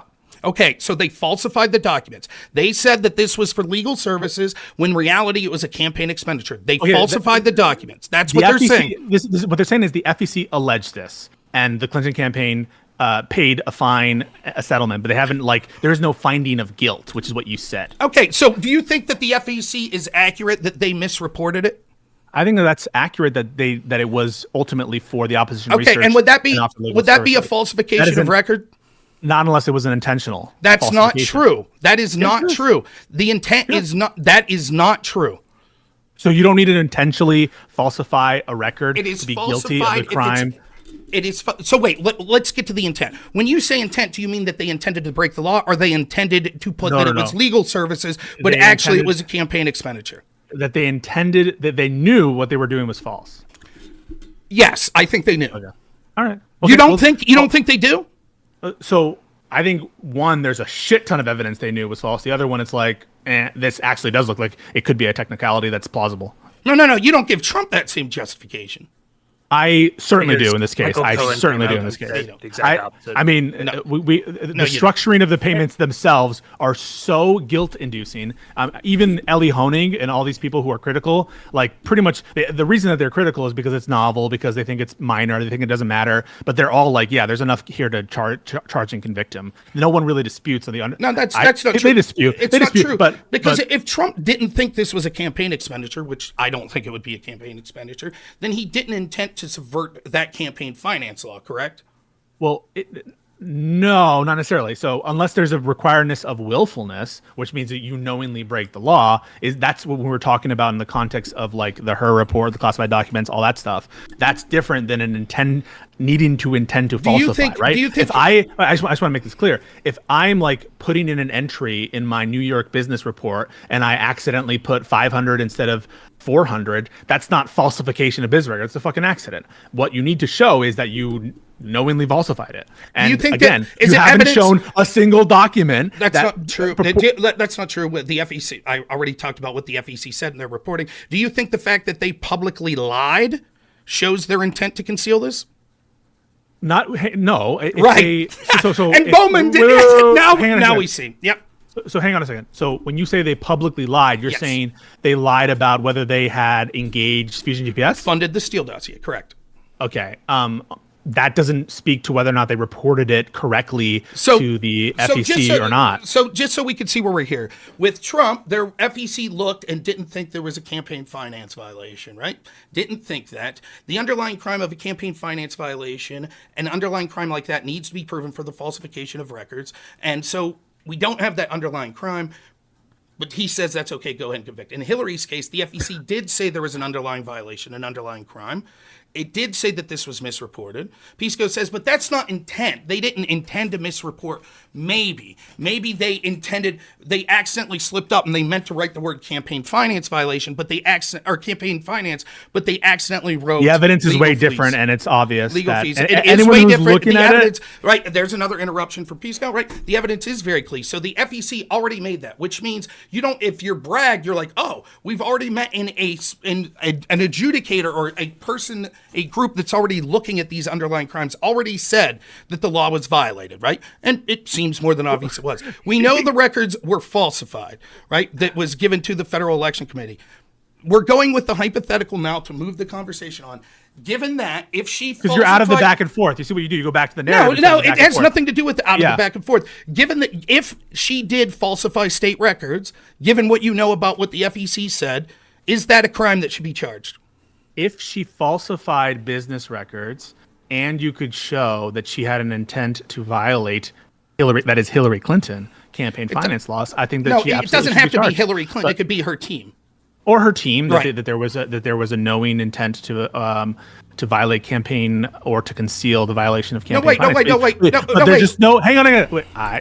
There's just no facts in the record similar at all to what Trump is going on with that even point the same direction. It's way worse in the case of Hillary Clinton. Everyone can see it. The last thing I'll say, I'll give you the last word. The last thing I'll say, and the last question I have for Rob is, have you even read the correspondence between the FEC and Hillary Clinton's team? That is, the letters that are making accusations to Hillary. Have you read the source documents? No. I think I read quotes of them like years ago when this happened, but I cannot tell you that in my conversation right now that the details I'm divulging to you comes from that source record. Yeah, I recommend you. There's correspondence. Did you read it? It's been made. Yes, I have. There's been correspondence that's been made public between the FEC and Hillary Clinton's campaign, where you can see the different arguments, you can see what they're alleging, and why it's not what you're representing, and that you're just wrong about this, Rob, just like you're wrong about most everything you're saying on this case, even the very basics of the proceedings and how fair or unfair they were. On that note, love the stream, guys. Hey, Rob, I still like you a lot. I'm looking forward to I think I might be debating you on Wednesday next week. Okay. I'm not sure about that, but I hope we don't go into the Bowman straw. We will. They'll stop the debate. We're going into the Bowman stuff. Yeah, so that'll be stupid. So that's fine. You can say that's stupid. I think it'll be stupid when you don't answer. I think it'll be stupid when you don't answer yes and no and interrupt me the whole time. To be clear, everyone recognizes how big of a waste of time it was. You absolutely ruined this conversation. A bunch of left-wingers think that when left-wingers, it doesn't help you the way you think it is. It makes you look petty and weak and very not confident on the actual merits. I'm very confident on the actual merits of the conversation. On that note, I'll leave. Much love to everybody. Pisco. Answer Pisco here. Pisco is a bad faith person. The Bowman situation proves it. I had hours upon hours upon hours upon hours of conversations with Pisco all the time on any litany of topics. I was always looking forward to talk to Pisco. When someone that you enjoy talking to and assume is arguing in good faith says something that's so beyond the pale and ridiculous that any reasonably objective person could see the outlandishness of it. That, actually, when I've talked for years about how going after all these Trump people for lying to law enforcement was was a big deal.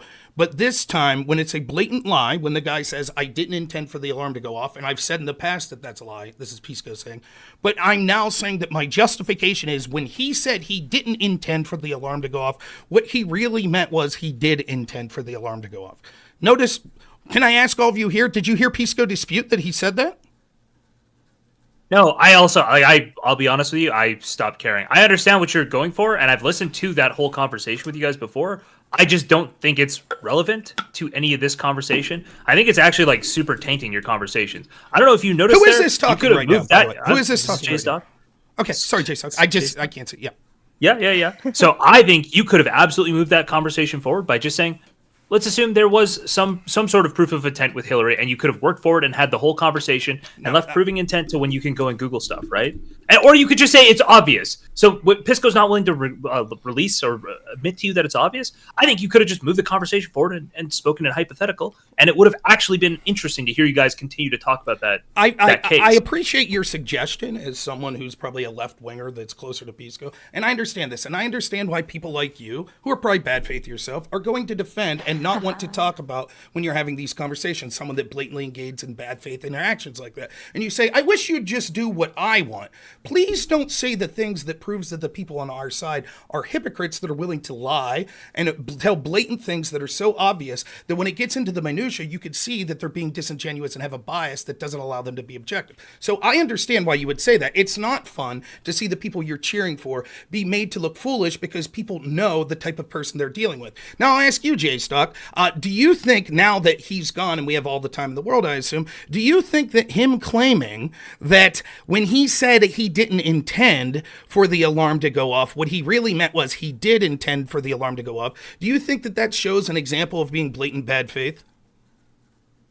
I'm gonna have to go watch your guys' conversations on this. Hey, I'll take your advice. I'll take your advice. Hypothetically, if he did say that, if he said so, say it again. Hypothetically, if he said what? Jamal Bowman, when we have the paper, the documents that show this. Jamal Bowman said, "I did not intend for the alarm to go off." The reason that's not a lie, what he really meant was, I did intend for the alarm to go off. Yeah, if that was precisely what Pisco said, then absolutely. Okay. And so that would be a moment of bad faith. I don't think that would be an indicator that he's bad faith all the time.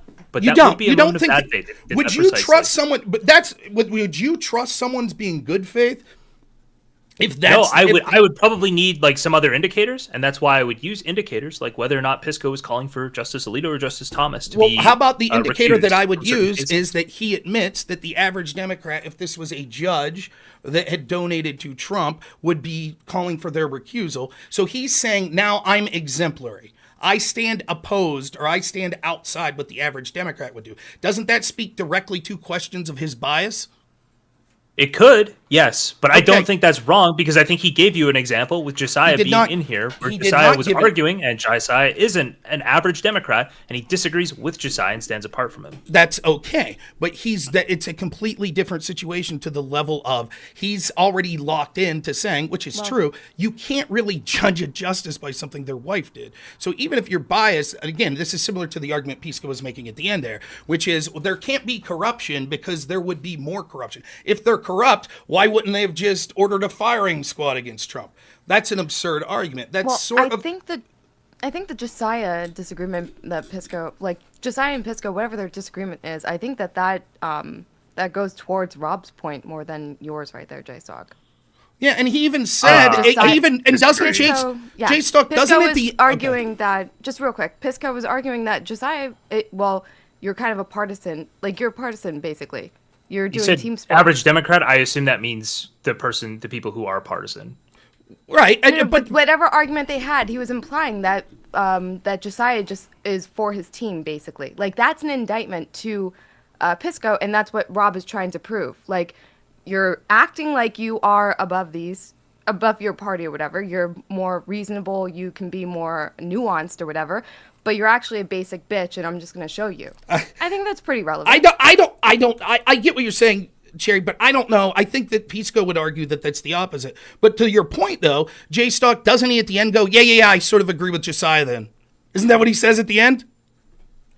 I think he was saying that's what his like personal belief. Like he was saying he was mad, like he was annoyed that these things happen. But because he is like I would assume because he's a lawyer, he's gone through these ethics classes. He knows how important it is to be able to put his like bias aside in analysis. It's just absurd. The problem is, and that when you think that you're talking to someone sort of in a manner that's good faith, and especially on a bunch of topics that's going to be very contentious.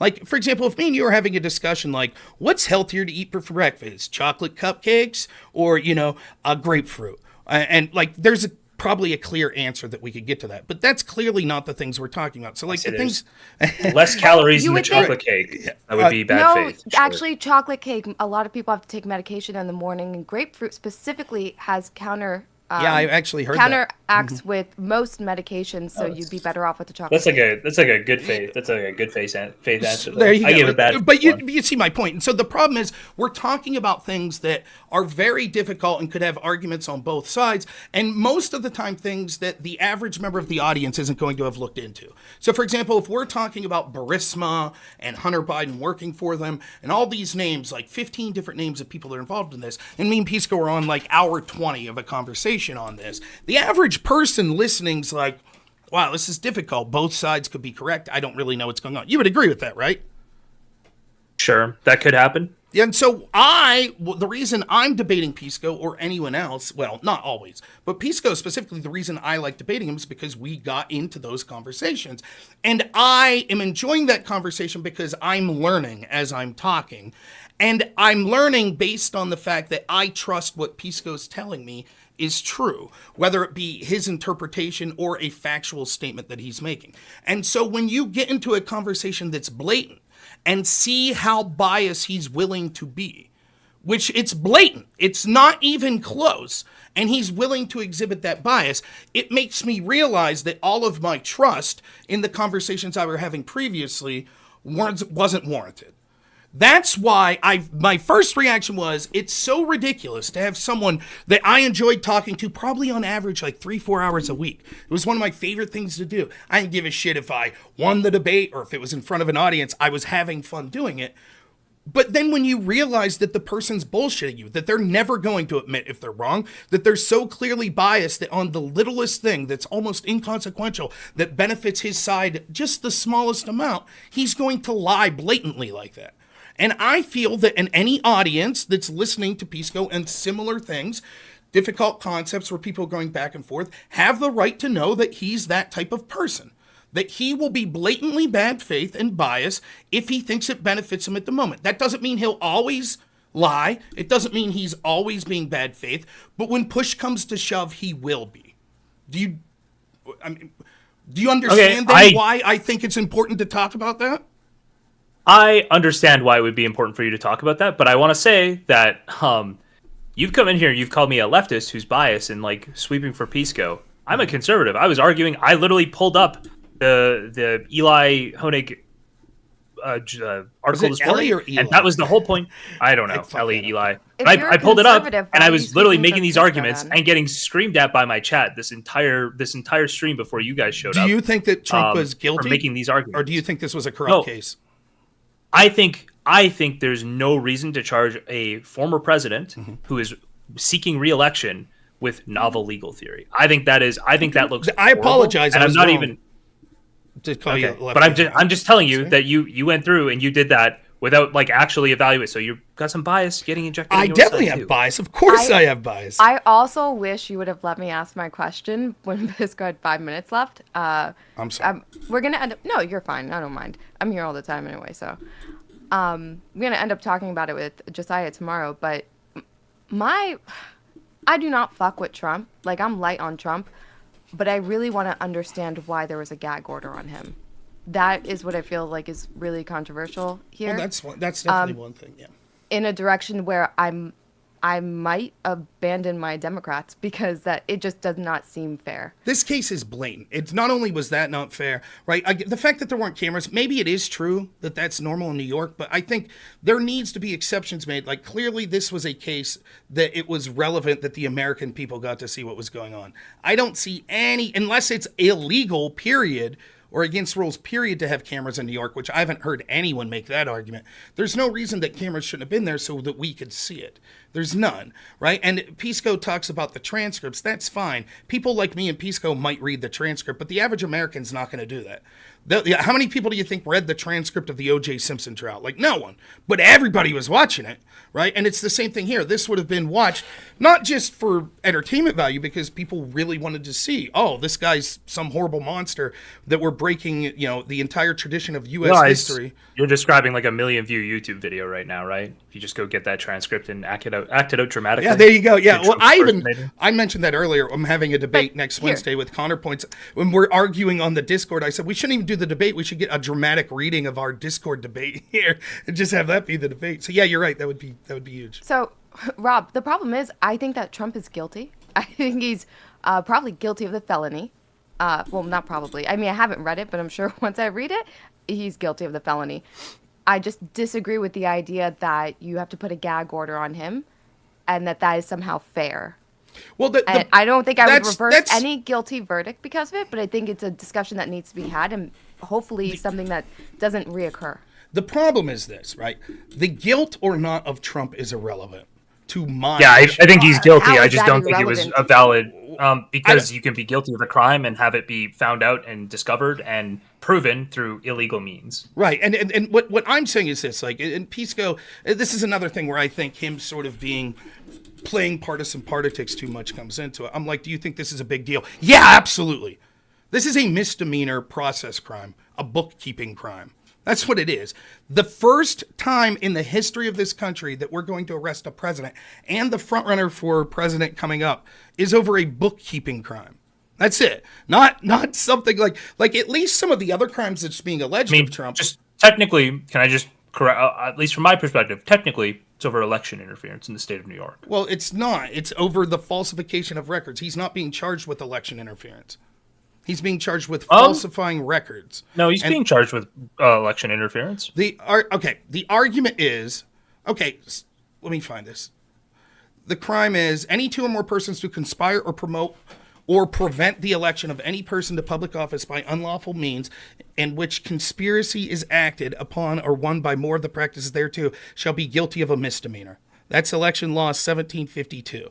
That's what they've expanded upon. So you could say, that says conspire to promote and prevent the election of a person. But the reason that they're saying that that's conspiring is because he falsified records. The NDA itself isn't a crime. It's the purpose of those falsified records. Are you allowed to get a non-disclosure agreement while running for office? Listen. Well, can I just circuit your entire argument? I think probably there's a really good argument that Trump would have had this catch and kill agreement before he was even running for office. Right, but even not, a catch and kill agreement is not illegal. Politicians do this all the time. So if under this theory, if we would find out, for example, that someone from the Biden administration contacted someone from CNN and said, hey, don't run a story on X, and they didn't, that's election interference? Because that happens all the time. You know that, right? It's election interference because it's you're not reporting it correctly, right? So you're committing a crime in order to further a conspiracy to promote your own election. So I just want to be clear. If Republicans win and they say, we have evidence that Biden's team was communicating with media personalities on how to report crimes, you think Joe Biden has committed election interference? Or his team, whoever it was from his team doing it. You're rare that happens all the time, right? No. Okay, then why not? You just so that's not election. Because they aren't committing a crime there. They're not falsifying any records to do it. They're not paying anybody to do it. I don't understand how that would be a... Well, you might say, okay, so then let's be clear. You would say, okay, that is election interference, but it doesn't meet this law because they haven't committed an underlying crime. Yeah, well, that's why it says conspiracy to promote a candidate's election by unlawful means. But you agree it's election interference. But now we just have to prove that there was some unlawful means. So it is undoubtedly a conspiracy to promote a candidate's election. Okay, so just to be clear, then let's say they said you don't want to call it election interference. We can switch the name, but it is conspiracy to promote a candidate's election. All right, so I just want to be clear. So Pisco went through the big list of things that would qualify as this. It's not just loans; it could also be expenditures. It also, you recall, he said exchanging a thing of value. Correct? That's something.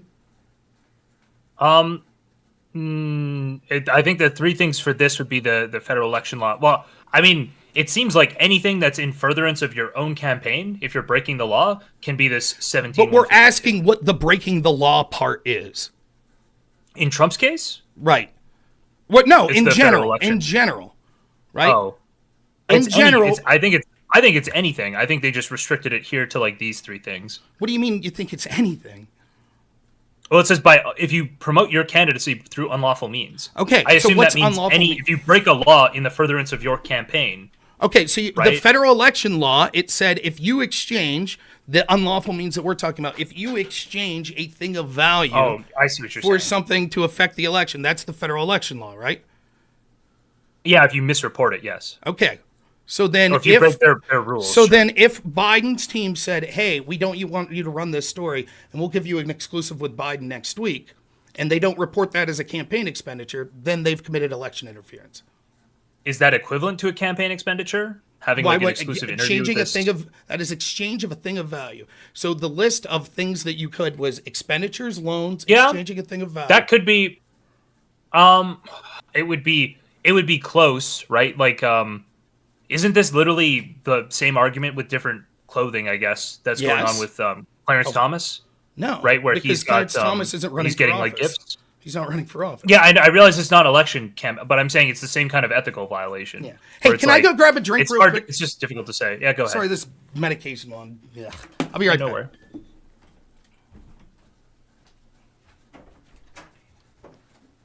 You're looking kind of weak there, J-Sock. Looking kind of weak? Okay. Looking kind of weak. He's kind of dog walking you. Uh-huh.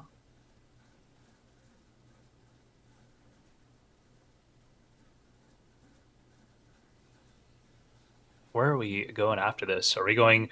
Dario came in probably to talk about the Creators for Palestine stuff, I would imagine. Wait, Diorio is in here? He messaged me back. Yeah, he joined for like 5 seconds, and then he like listened to Pisco and Rob yelling at each other, and then he just peaced out. I didn't even notice.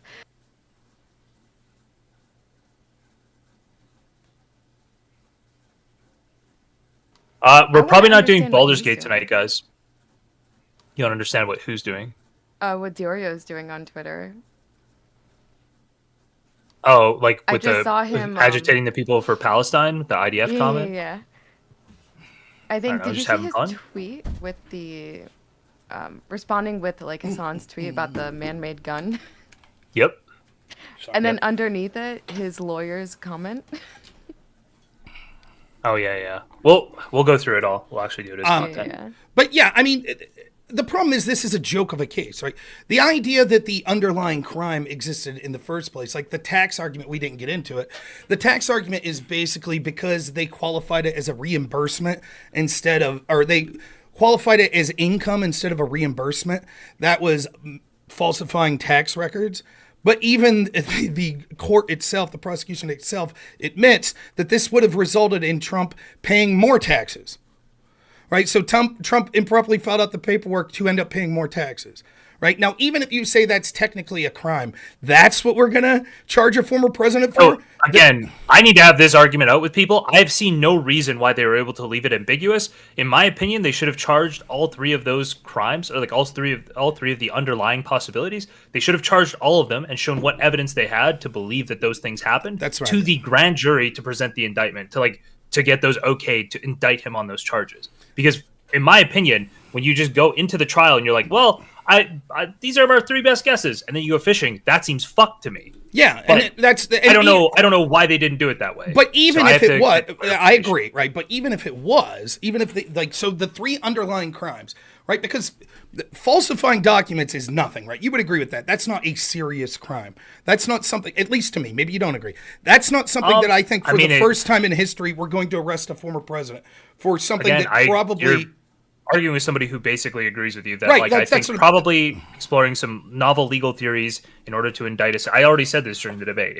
That does seem like it's probably pushing things over the line, but right. And so when you see that, right, and then you see all of this other novel stuff that comes up with it, and then you see Democrats like Hillary's team that did the same thing, right, and they were left off the hook, like it starts to seem like this was blatantly a political prosecution. And here's the thing, right?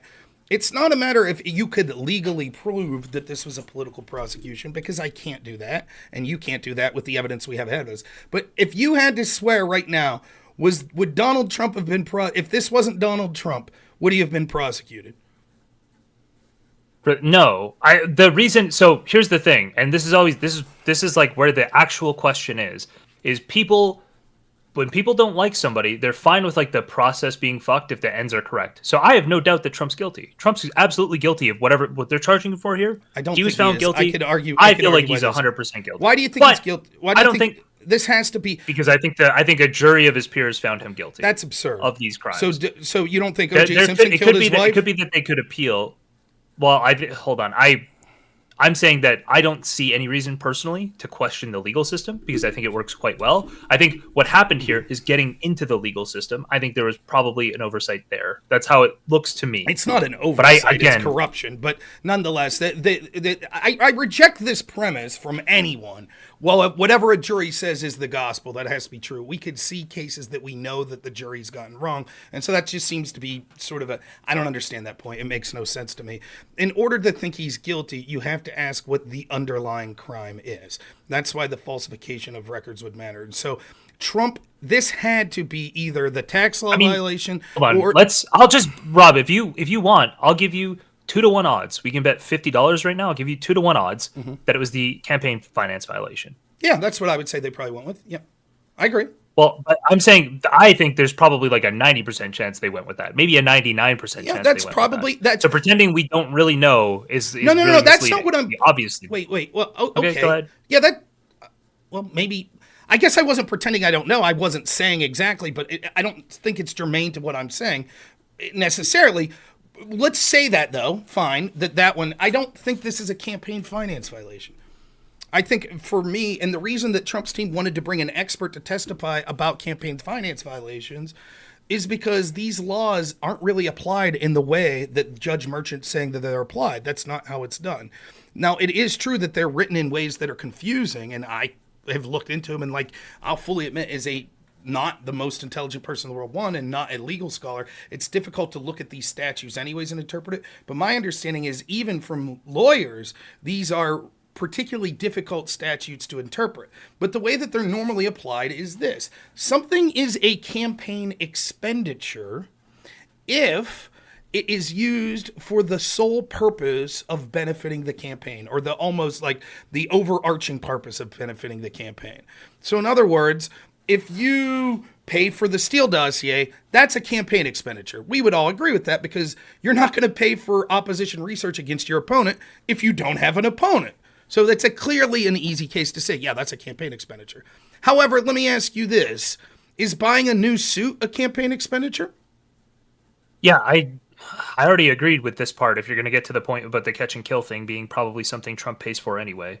Right. So then why is it an FEC violation? Yeah, I assume his lawyers made this argument. Did they not? Well, they weren't allowed to really make the argument. I don't know how much they made it. They wanted to bring an expert in. An expert, but right, they weren't allowed to bring in an expert. They could. I don't know if they. I haven't read the transcripts, I have to be honest. So I don't know if they specifically said no, this wasn't a campaign. What I read Jonathan Turley saying was that the judge sustained objections against them when they would start to say this wasn't breaking the law. But the judge repeatedly allowed the prosecution to stand up in closing statements and saying this was a campaign violation. But they never explained why, and the judge didn't articulate specific. They're arguing that the judge doesn't have the expertise to articulate specifically what these campaign election violation laws are. But if you agree with me, if you agree he would have done this elsewise, then why would, in my interpretation is correct, that means that this wouldn't be a campaign expenditure, then he would be not guilty, correct? I agree with you on all of that, given if your interpretation is correct. Well, yes, everything you've said follows. Right. So then the problem becomes there's two competing. Now, the interpretation, you tell me if this sounds reasonable. The interpretation the prosecution seems to be going with is as follows. This benefited Trump in the campaign, therefore it's campaign expenditure. right? That's what it seems to be their suggestion, so, right? Let's try to think of something that you'd buy anyway, but I would imagine you'd have to err on the side of it being a violation because you want people to err on the side of reporting, right? No, that's completely ridiculous. That's the exact opposite, right? If you I'm saying if it was ambiguous, you'd probably want people reporting things. Okay, but here's why this wouldn't be the case, right? Let me explain why. One, it would defeat the purpose of an NDA in the first place, right? Because you're trying to not have a story out there. And regardless of what we think ethically of that, which there are ethical reasons to support NDAs, but regardless of the ethics of that, it's something that you're allowed to do. You're allowed to pay someone, especially an extortionist, which is what Stormy Daniels in. Hold on, but nobody's saying he couldn't do that. The Right. issue is that he didn't pay her directly. No, that's not the issue. The issue is that he didn't. It is. No. It's not illegal for him to pay. It was illegal for him to get a loan from his lawyer where his lawyer paid it for That's him. not true because Pisco That's the articulated. campaign pilot. No, let me okay. explain why. Pisco articulated. Remember when Pisco read the definition of that? And he said expenditure, right? And then he said loan was part of it, but he also said payments too. Right? Okay. So that would imply that the loan portion of it isn't what unique that makes it a crime. What makes it a crime is that the payments went in the first place. That's what was made it a crime. Once those, because what Pisco is reading, the definition of expenditure, what it's saying is a campaign expenditure is payments, loans, exchange of things of values, etc., to someone for the purpose of, blah, blah, blah, the campaign. He's reading the federal campaign election law, right? So the loan's irrelevant, right? That's why I asked Pisco specifically. I asked specifically before I brought up Hillary Clinton. The very last thing I said was okay, so if Trump wouldn't have done a loan, would this still have been a crime? If he would have just sent his own money? And what was Pisco's answer? Yes. Was it yes? Yes, that's what he said. He said yes, because I knew when I brought up Hillary Clinton. Would it have still been a violation, or would it? Because if he paid it, I thought it was about the bookkeeping. The fact that it has to do with bookkeeping. I'll get to that. But remember, the reason I brought this up was because I knew the next question I'm going to ask is about Hillary Clinton. And if I didn't bring that up, then Pisco's going to say the difference is Hillary Clinton didn't get a loan. That's the difference. That's what he's going to say. That's why I specifically asked him, if it wasn't a loan, if Trump just gave the money to Michael Cohen to hand to Stormy Daniels, is it still a campaign finance violation? He said yes. So that proves that the loan is just one type of thing that it could be. You see what I'm saying? Also, payments could be one. So the argument then becomes, is an NDA, is a payment to someone who's extorting you, is that a campaign expenditure? Oh, right. I know why it's a campaign expenditure. It's a campaign expenditure because Trump said if we just wait until after the election, if we would have waited until after the election, we wouldn't have had to pay her, right? Like there's tape of Trump basically saying explicitly but it was about the election, right? But that's because Stormy was saying that, and we have this, there were conversations of this from her lawyer that she needed to act quickly because they needed a payday during the election. And it's not to let me ask you this. Let's just can you see a world where Trump wouldn't do this just to help his campaign? He did it to just stop this story from coming out. Is it normal to feel spicy food in your nose? No. Not for me, anyways. But can you envision that world? Fuck. The problem, yeah, absolutely. So what I'm saying is, doing a bunch of hypotheticals. I don't know that these. I need to see the evidence, right? Right. Well, hypothetically, I can agree with you to show that I don't have bias here, but we're just arguing. But it has nothing to do with evidence. The question is, can you see a world where a billionaire would say, "Hey, I don't want this story coming out"? Yes. Okay. That is hypothetically yes. Okay. So then, if he knew that she was only going to be trying to get money during the election, he could have paid her then because he knew and it had nothing to do. Right, with him trying to win the election, correct? Well, I have no idea if it had. I think his statements made it sound that way. I have to go look through the evidence because you're telling me what happened, but again, we just to go into hypotheticals. I just think it's and since you brought it up, Trump said if we would have just waited after the election. Where's the evidence of that? That is what I read earlier. That's why I said, did that happen? But I asked you. Where did you read it though? That's what I'm asking. On my chat earlier. Okay, well, ask someone in your chat. Where does that come from? I think I was making Okay, Chad, where did he say this? Where did he say the thing? My guess is they're going to say that's what Michael Cohen testified to. Oh, it could be. You think? What is in wasabi? I'm eating wasabi mustard, and Wasabi? my nose feels like it's gonna explode, and I can't stop crying. Wasabi is in wasabi. Oh, it is horseradish. True. It's horseradish. All right. Anyway, sorry. I'm burned out on this now, Rob. Okay, well, I'll let you go. That's fine. But yeah, my guess is that serial perjurer Michael Cohen said that. If I'll just ask you one last question, right? If that's where it came from, that's the key line to you, right? That would be a key line in proving that it was a campaign contribution, okay. For the campaign. And if that testimony, if the only proof of that is the word of Michael Cohen, someone that you know lied on the stand, was caught in a lie on the stand about the context of his one phone call, that admitted to stealing money from Trump. That's not just that wouldn't just be my opinion. That would be the judge's opinion. If Michael Cohen is the only source for that information, and that's critical to proving it was a campaign contribution, then yes, the judge's opinion was you cannot use Michael Cohen's word alone as proof of anything in this case. Okay, if you're the juror and that's the only time you've heard that, would you take that? Or would you think that there's a reasonable doubt that that wasn't the case? That is the only time for Michael Cohen? What's that? Yes, that's the only time you heard the statement. If we just wait until after... Yeah, I'd say there's reasonable doubt there, 100%. Let's see, because... Yeah, one second, let's see if I can...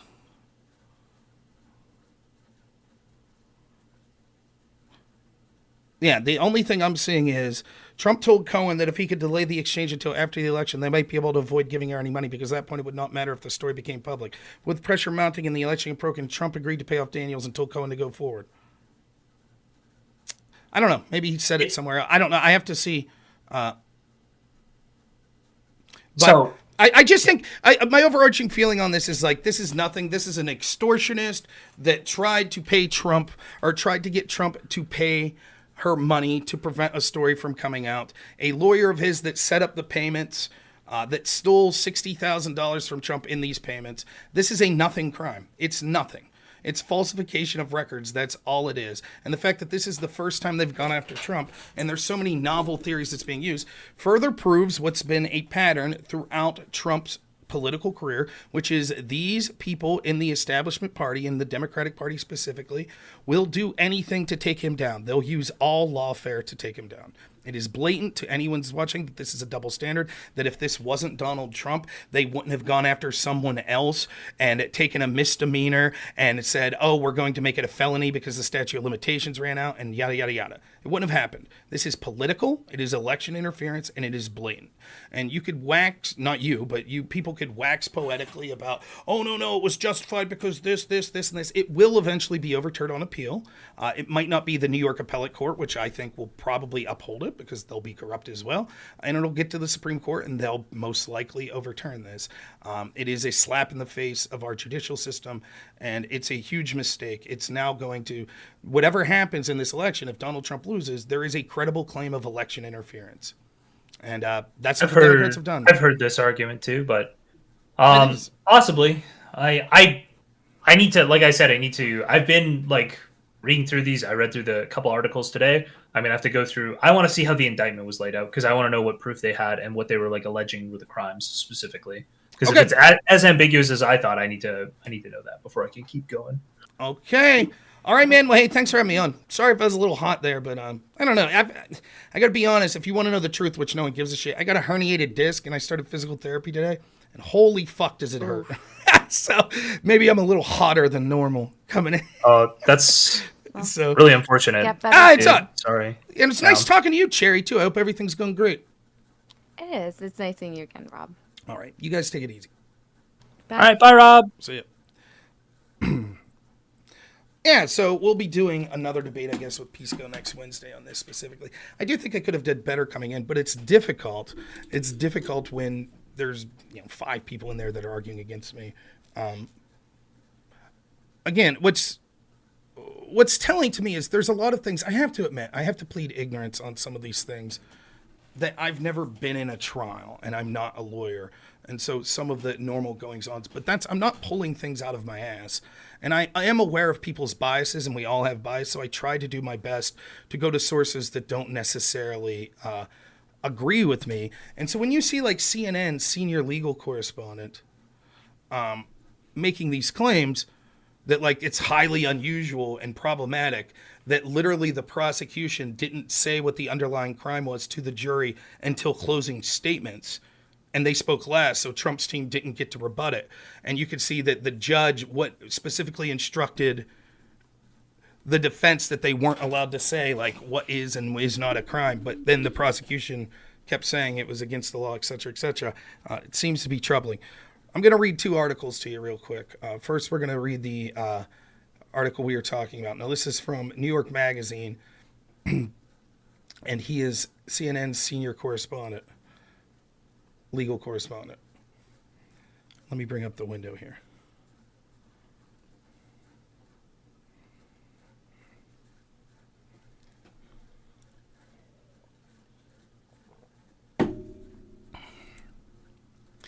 Prosecutors got Trump, but they contorted the law.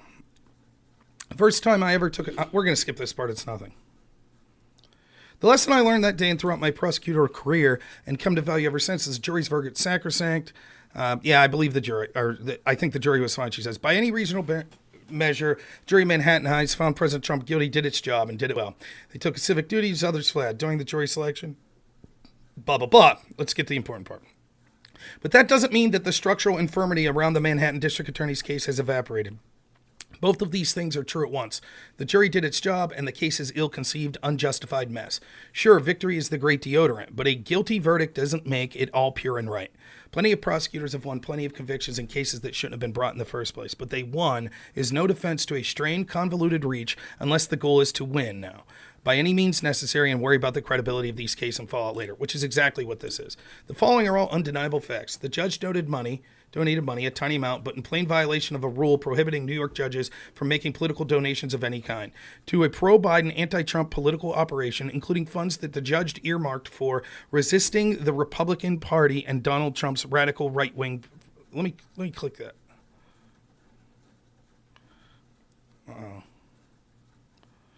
Judge Merchant donated to a group dedicated to resisting Donald Trump's radical. Yeah, so it was the group that's claimed that.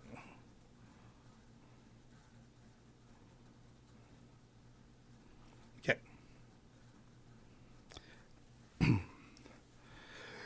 That was earmarked for resisting the Republican Party and Donald Trump's radical right-wing legacy. Would folks have been just fine with the judge staying on the case if he had donated a couple of bucks to re-elect Donald Trump, MAGA forever? Absolutely not. District Attorney Alvin Bragg ran for office in an overwhelmingly Democratic county by touting his Trump-hunting prowess. He bizarrely and falsely boasted on the campaign trail. It's a fact that I've sued Trump over 100 times. Disclosure, both Bragg and Trump's lead counsel, Todd Blanche, are friends and former colleagues of mine. Most importantly, the DA's charges against Trump push the outer boundaries of the law and due process. That's not on the jury. That's on the prosecutors who chose to bring the case and the judge who let it play out as it did. The district attorney's press office and its flags often proclaim that falsification of business records are commonplace, and indeed, the office's bread and butter. That's true only if you draw definitional lines so broad as to render them meaningless. Of course, the DA charges falsification quite frequently. Virtually any fraud case involves some form of fake documentation.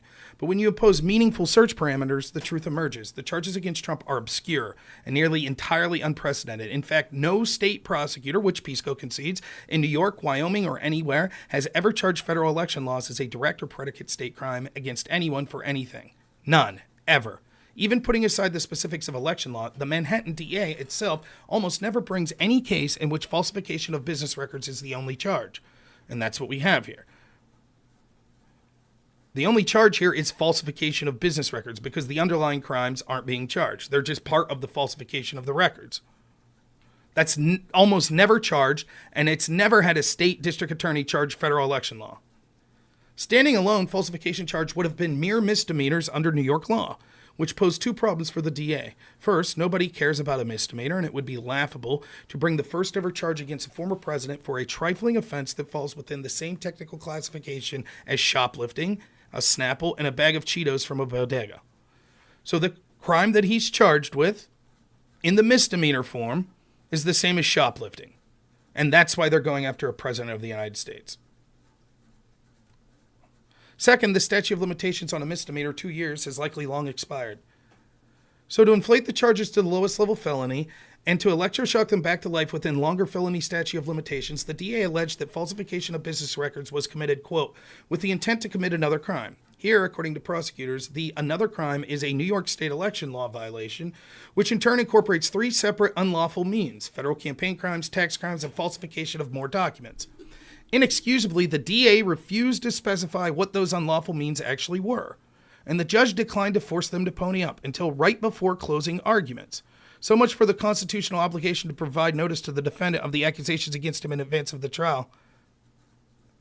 Now, brief pause here. This is the part that Pisco claimed he steamrolled me in. Now, I understand that I'm not a lawyer, and I don't sit in these trials quite often. I don't know how much Pisco does, but I would say it's more than I have. So Pisco's sitting here, and it sounds impressive when he says, no, Rob, the motions all beforehand, the time for motions beforehand, it outlined all of this. It was all good. Trust me. That's the normal procedure. That's how things go. How could CNN's senior legal correspondent get this so wrong then? How is that possible? It is possible. It's in the realm of possibility that CNN hired a legal correspondent who hates Trump and has every incentive to make Trump look as bad as possible, but is so bad at their job that they're just blatantly lying when they say this is ridiculous. It's possible, but it seems very, very unlikely. And so when Pisco's saying, you don't even know what's going on, blah, blah, blah, I'm not just pulling this out of my ass. I'm reading people that don't like Trump saying, this is terrible. In these key respects, the charges against Trump aren't just unusual, they're bespoke, seemingly crafted individually for the former president and nobody else. The Manhattan DA's employees reportedly have called this the zombie case because of various legal infirmities, including the bizarre charging mechanism. But it's better characterized as the Frankenstein case, cobbled together with ill-fitting parts into an ugly, awkward, but more or less functioning contraption that might ultimately turn on its creator. Trump will appeal, as is his right, and he's certainly to contest the inventive charges constructed by the DA. I won't go so far as to say it'll likely overturn. New York law is broad and hazy enough. But he's going to have a decent shot.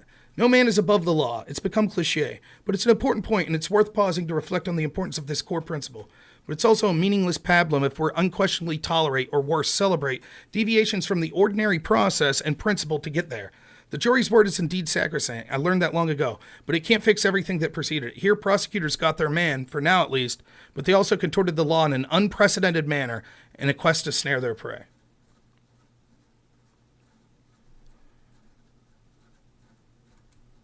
That's Article 1. Now, Trump hater number 2, Guy Benson.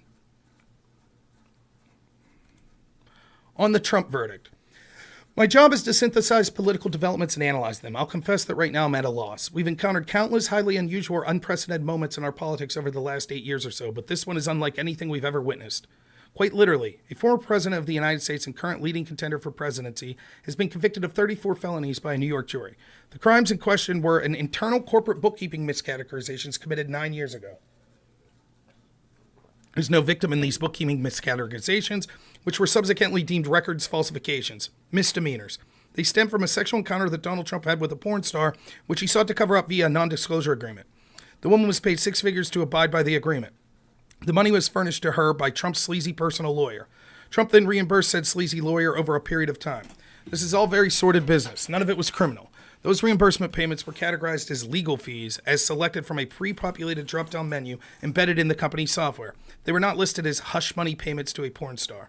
According to the Manhattan District Attorney Alvin Bragg, a hardcore anti-Trump partisan who campaigned as such, that constituted a crime. Others disagreed. Bragg's predecessor in that office looked at the same facts and chose not to pursue a case. The Federal Department of Justice looked at the same facts and chose not to pursue a case. The FEC Elections Commission looked at the possibility that these actions represented a campaign finance violation and chose not to pursue even a civil case or a fine. But Bragg exploited his authority, usually reserved in his worldview for downgrading charges, including for violent crimes. What he's saying here is Bragg is notable for continually taking felonies and making them misdemeanors when it comes to violent criminals.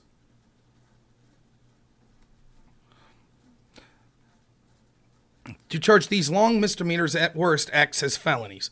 Why not stick with the misdemeanor charges, which are rarely prosecuted? Because the statute of limitations expired in 2019. To make a case viable during this election cycle, which I believe has been the entire point from the beginning, they had to be felonies. So Bragg invented what even the New York Times acknowledged as a never-before-attempted legal theory under which the bookkeeping miscategorizations were part of a conspiracy that involved another crime. That turned them into felonies under the strain untested bank shot. Ultimately, the judge in the case, who donated to his defendant's political opponent in their last election matchup, told the Manhattan jury that they could select from a menu of 3 options that could be considered critical felony creating other crime. These options were not adjudicated at trial, let alone proven. They weren't spelled out in the indictment. The defense was not able to defend against them. Attempts at educating the jury the most likely options were barred by the Biden donor judge. A top expert's highly relevant testimony was preemptively disallowed and therefore never heard. One of the prosecutors in the courtroom joined Bragg's legal team for President Biden's Justice Department, where he'd been serving as the 3rd highest ranking official. He quit and became an assistant in the local DA's office, which is unheard of. This man, who was paid thousands of dollars for political consulting by the DNC during Trump's presidency, clearly had a very specific objective in mind. Days before Trump's conviction, his electoral opponent's team held a campaign event at the courthouse. These facts in isolation, and especially taken together, are breathtaking. Whether one wants to call the rigged trial or simply observe the deck was stacked against Trump in astonishing ways is a rhetorical matter. Smart legal minds from across the spectrum seem to agree there are ample grounds for reversible error appeals on multiple fronts, but in some important ways, that's besides the point. The goal here, as I see it, has been to emblazon the convicted felon across Donald Trump's forehead prior to the election, then repeat those words endlessly until November. If the conviction gets thrown out in appeal down the line is likely, so what? The charges were political, the trial was political, the result was orchestrated to a political result. This is undeniable in my view and is therefore deeply disturbing. This is a major abuse of the criminal justice system. As I've written previously, if a former president and current major candidate is to be criminally prosecuted for the first time in our nation's history, the case against him ought to be crystal clear. The legal theory underpinning said case should be well tested and extremely familiar. The alleged violation should be grave. This unfolding scenario goes 0 for 3. I found Donald Trump to be volatile, capricious, myopic, petty man for as long as I've been aware. I voted against him in 2 presidential primaries and would have a 3rd, and I voted against him in 2 general elections. My intention has been to do so again this November, despite my deep opposition to the governments of Biden. Biden has been a far worse president than I expected, and my expectations were low. The reason I've been planning nevertheless vote against Trump is, again, he's always been fundamentally unfit for office in my opinion. Many disagree, I respect that. But that was and is, in my assessment, even as I supported of the positive outcomes that achieved in his presidential term. In terms of governing results, he was a better president than I expected. After the Capitol riot on January 6th, for which I held Trump principally responsible, I called his conduct impeachable and wrote that the GOP would be demented to nominate Trump again. The party's voters proceeded to do so this year. That's their prerogative, just as it is mine to urge against it, and I voted against it and declined to go along with it this fall. But for the first time, I'm seriously reconsidering my planned choice. I'm now strongly entertaining the possibility of voting for Trump. I stand behind and believe every single thing that I wrote in the preceding paragraph. What I'm grappling with now is whether the appalling lawfare so brazenly employed against Trump in this case is more dangerous than anything Trump and his worst excesses represent. To be clear, I don't believe Trump's above the law. I've written about how the federal classified documents and obstruction case against him is well-grounded in evidence.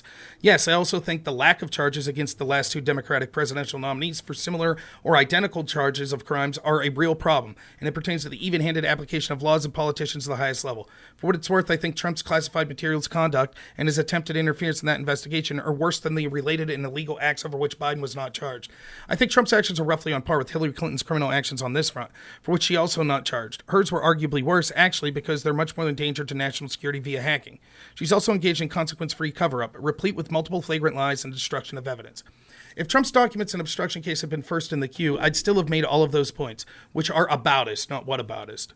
But I'd also have conceded that what he did was clearly illegal under black and white statutes and that the cover-up portion of the alleged crime was incriminating. It might be a different sort of injustice to be convicted in that case, given the fact patterns and double standards at play, but it would not be a legal travesty. The New York case is a legal travesty. A bare-knuckled partisan prosecutor in a deep blue jurisdiction teamed with a partisan, provably anti-Trump judge to concoct a brand-new, alchemized legal theory to invent felonies against their party's chief political opponent. They then slanted the trial proceedings so dramatically as to virtually assure a conviction, including foreclosing various compelling defenses. Trump may have foolishly aided their task by handcuffing his own lawyers, but that's a separate story. They did things that numerous veteran lawyers have literally never seen before in a court of law over decades of practice. These people conjured a multi-count felony conviction, potentially carrying more than 100 years of prison time, out of a handful of internal, victimless corporate records and miscategorizations from nearly a year ago, surrounding highly unseemly but not illegal behavior. That's all very unhealthy for our already strained civic health. If Trump loses in November, tens of millions of Americans will believe the race was effectively stolen from him. It will have been. Unlike last time, which I disagree with, they have a point. For Trump's opponents, this ghastly approach will have worked a corrosive lesson. If he wins despite the result, tens of millions of Americans will have their faith in the system eroded and shattered. How could fellow citizens voted for a felon? The resistance will reemerge with a vengeance, and the V word may dominate much of Trump's governing mentality, given what his opponents have put him through, both with the Russia collusion hoax and now this. This is dirty as dirty politics get. Even in the target of is an unsympathetic figure. It cannot be rewarded. It must be punished, in fact, and perhaps the only real painful way to punish is to elect Trump as president. I do fear what will happen in Trump's second term, particularly under these circumstances. Furthermore, this horrible situation does not undo or cancel out.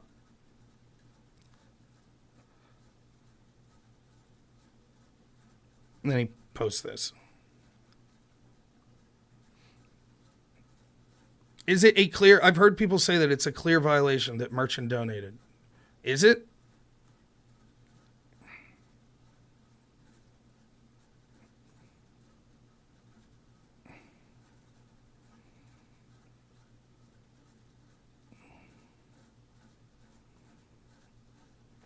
Where is it?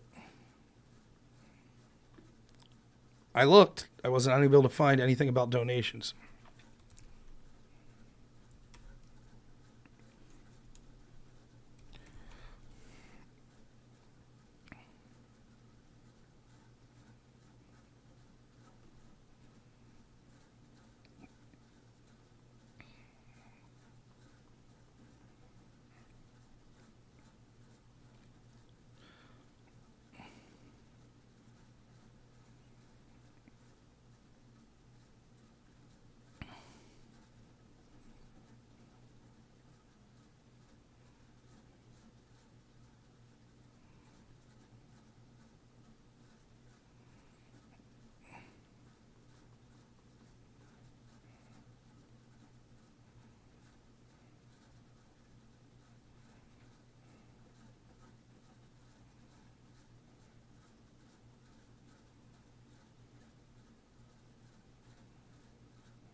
Really?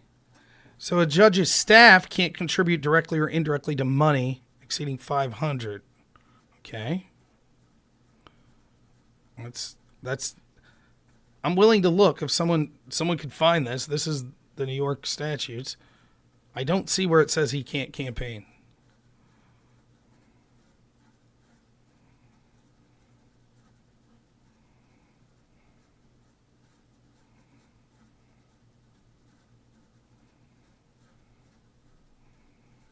See.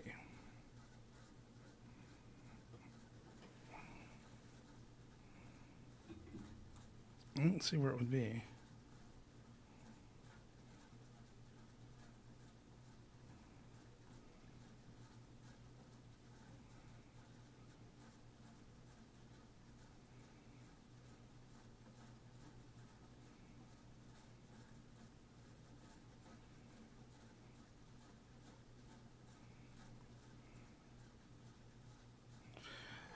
Neither a sitting judge nor a...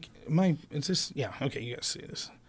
Neither a sitting judge nor a candidate for public election to judicial office shall directly or indirectly engage in any political activity except, 1, as otherwise authorized by this section or by law, or 2, to vote and to identify himself or herself as a member of a political party, and 3, on behalf of measures to improve the law of the legal system.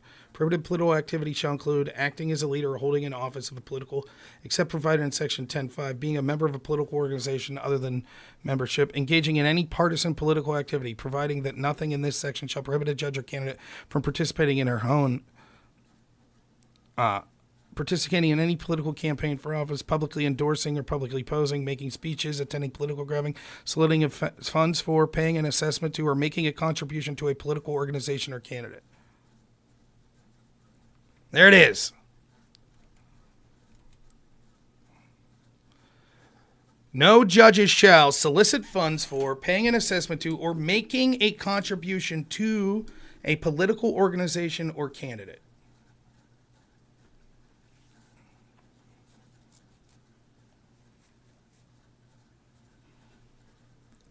So, yeah, it's blatant.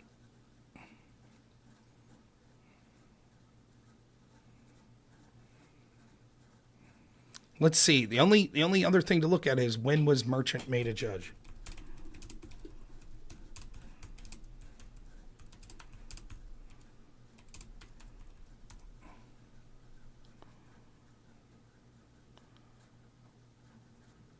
(2009). So he was definitely a judge.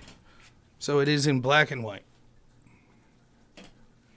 Now, Pisco and Pondering's argument is going to be, that doesn't matter, the case should still stand, one.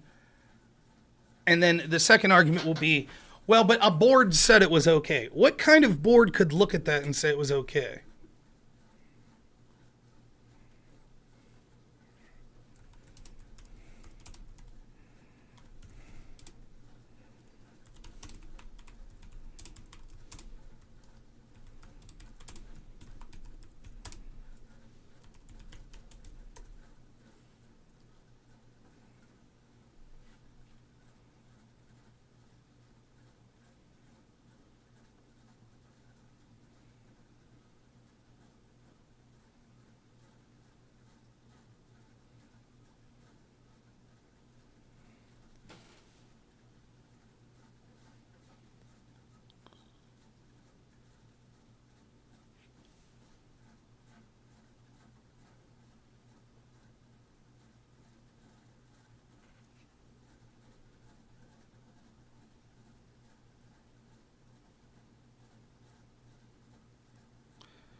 So the Advisory Ethics Committee said that it was okay.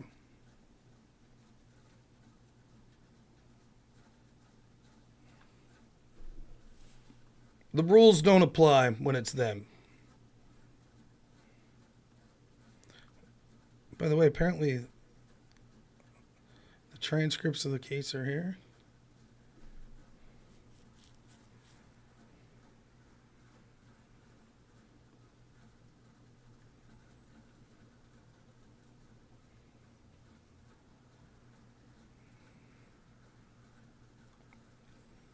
Maybe I'll read through this when I'm bored.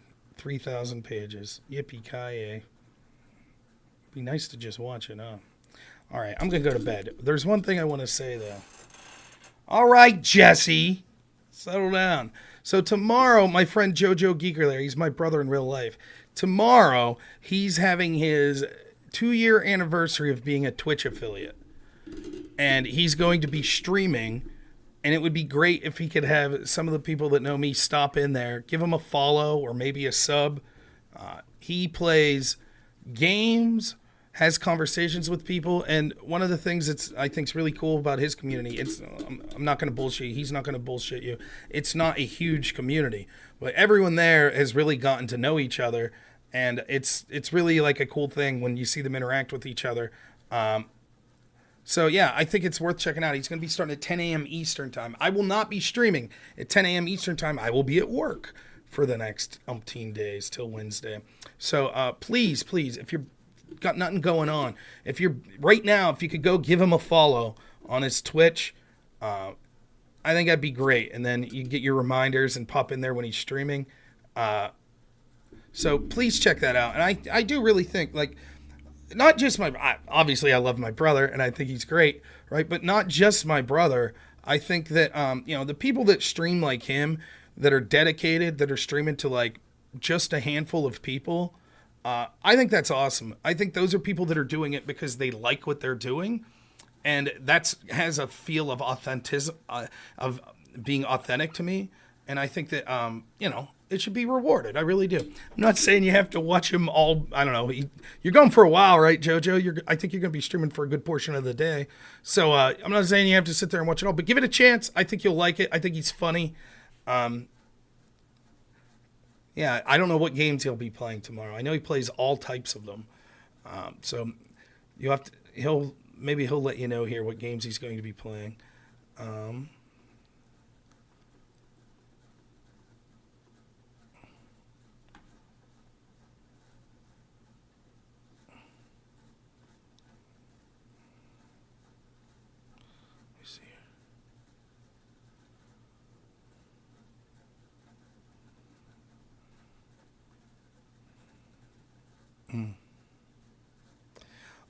We'll find someone to raid if we can. But yeah, check that out tomorrow. You cut it for that. No, Glad I got melanin. Don't do that. All right. BX Bullet. Let's raid her. Always enjoy BX. So, I got to get to bed. My link, JoJo's link is just his name. So if you go JoJo Geeker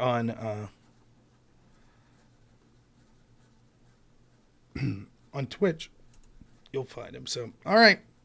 Enjoy this raid of BX Bullet. Thank you all for being here. Sorry, I don't know if I came off as more ornery than usual today. I hope not. My back is absolutely killing me. So it was feeling good for a while until like 3 minutes into starting in, and I could tell the exact moment that my medication wore off. So, but thank you all so much. You'll probably see from me Wednesday. I got 2 debates lined up Wednesday. Should be a lot of fun. So check back with me then. Thank you so much, everyone. As always, have a good one.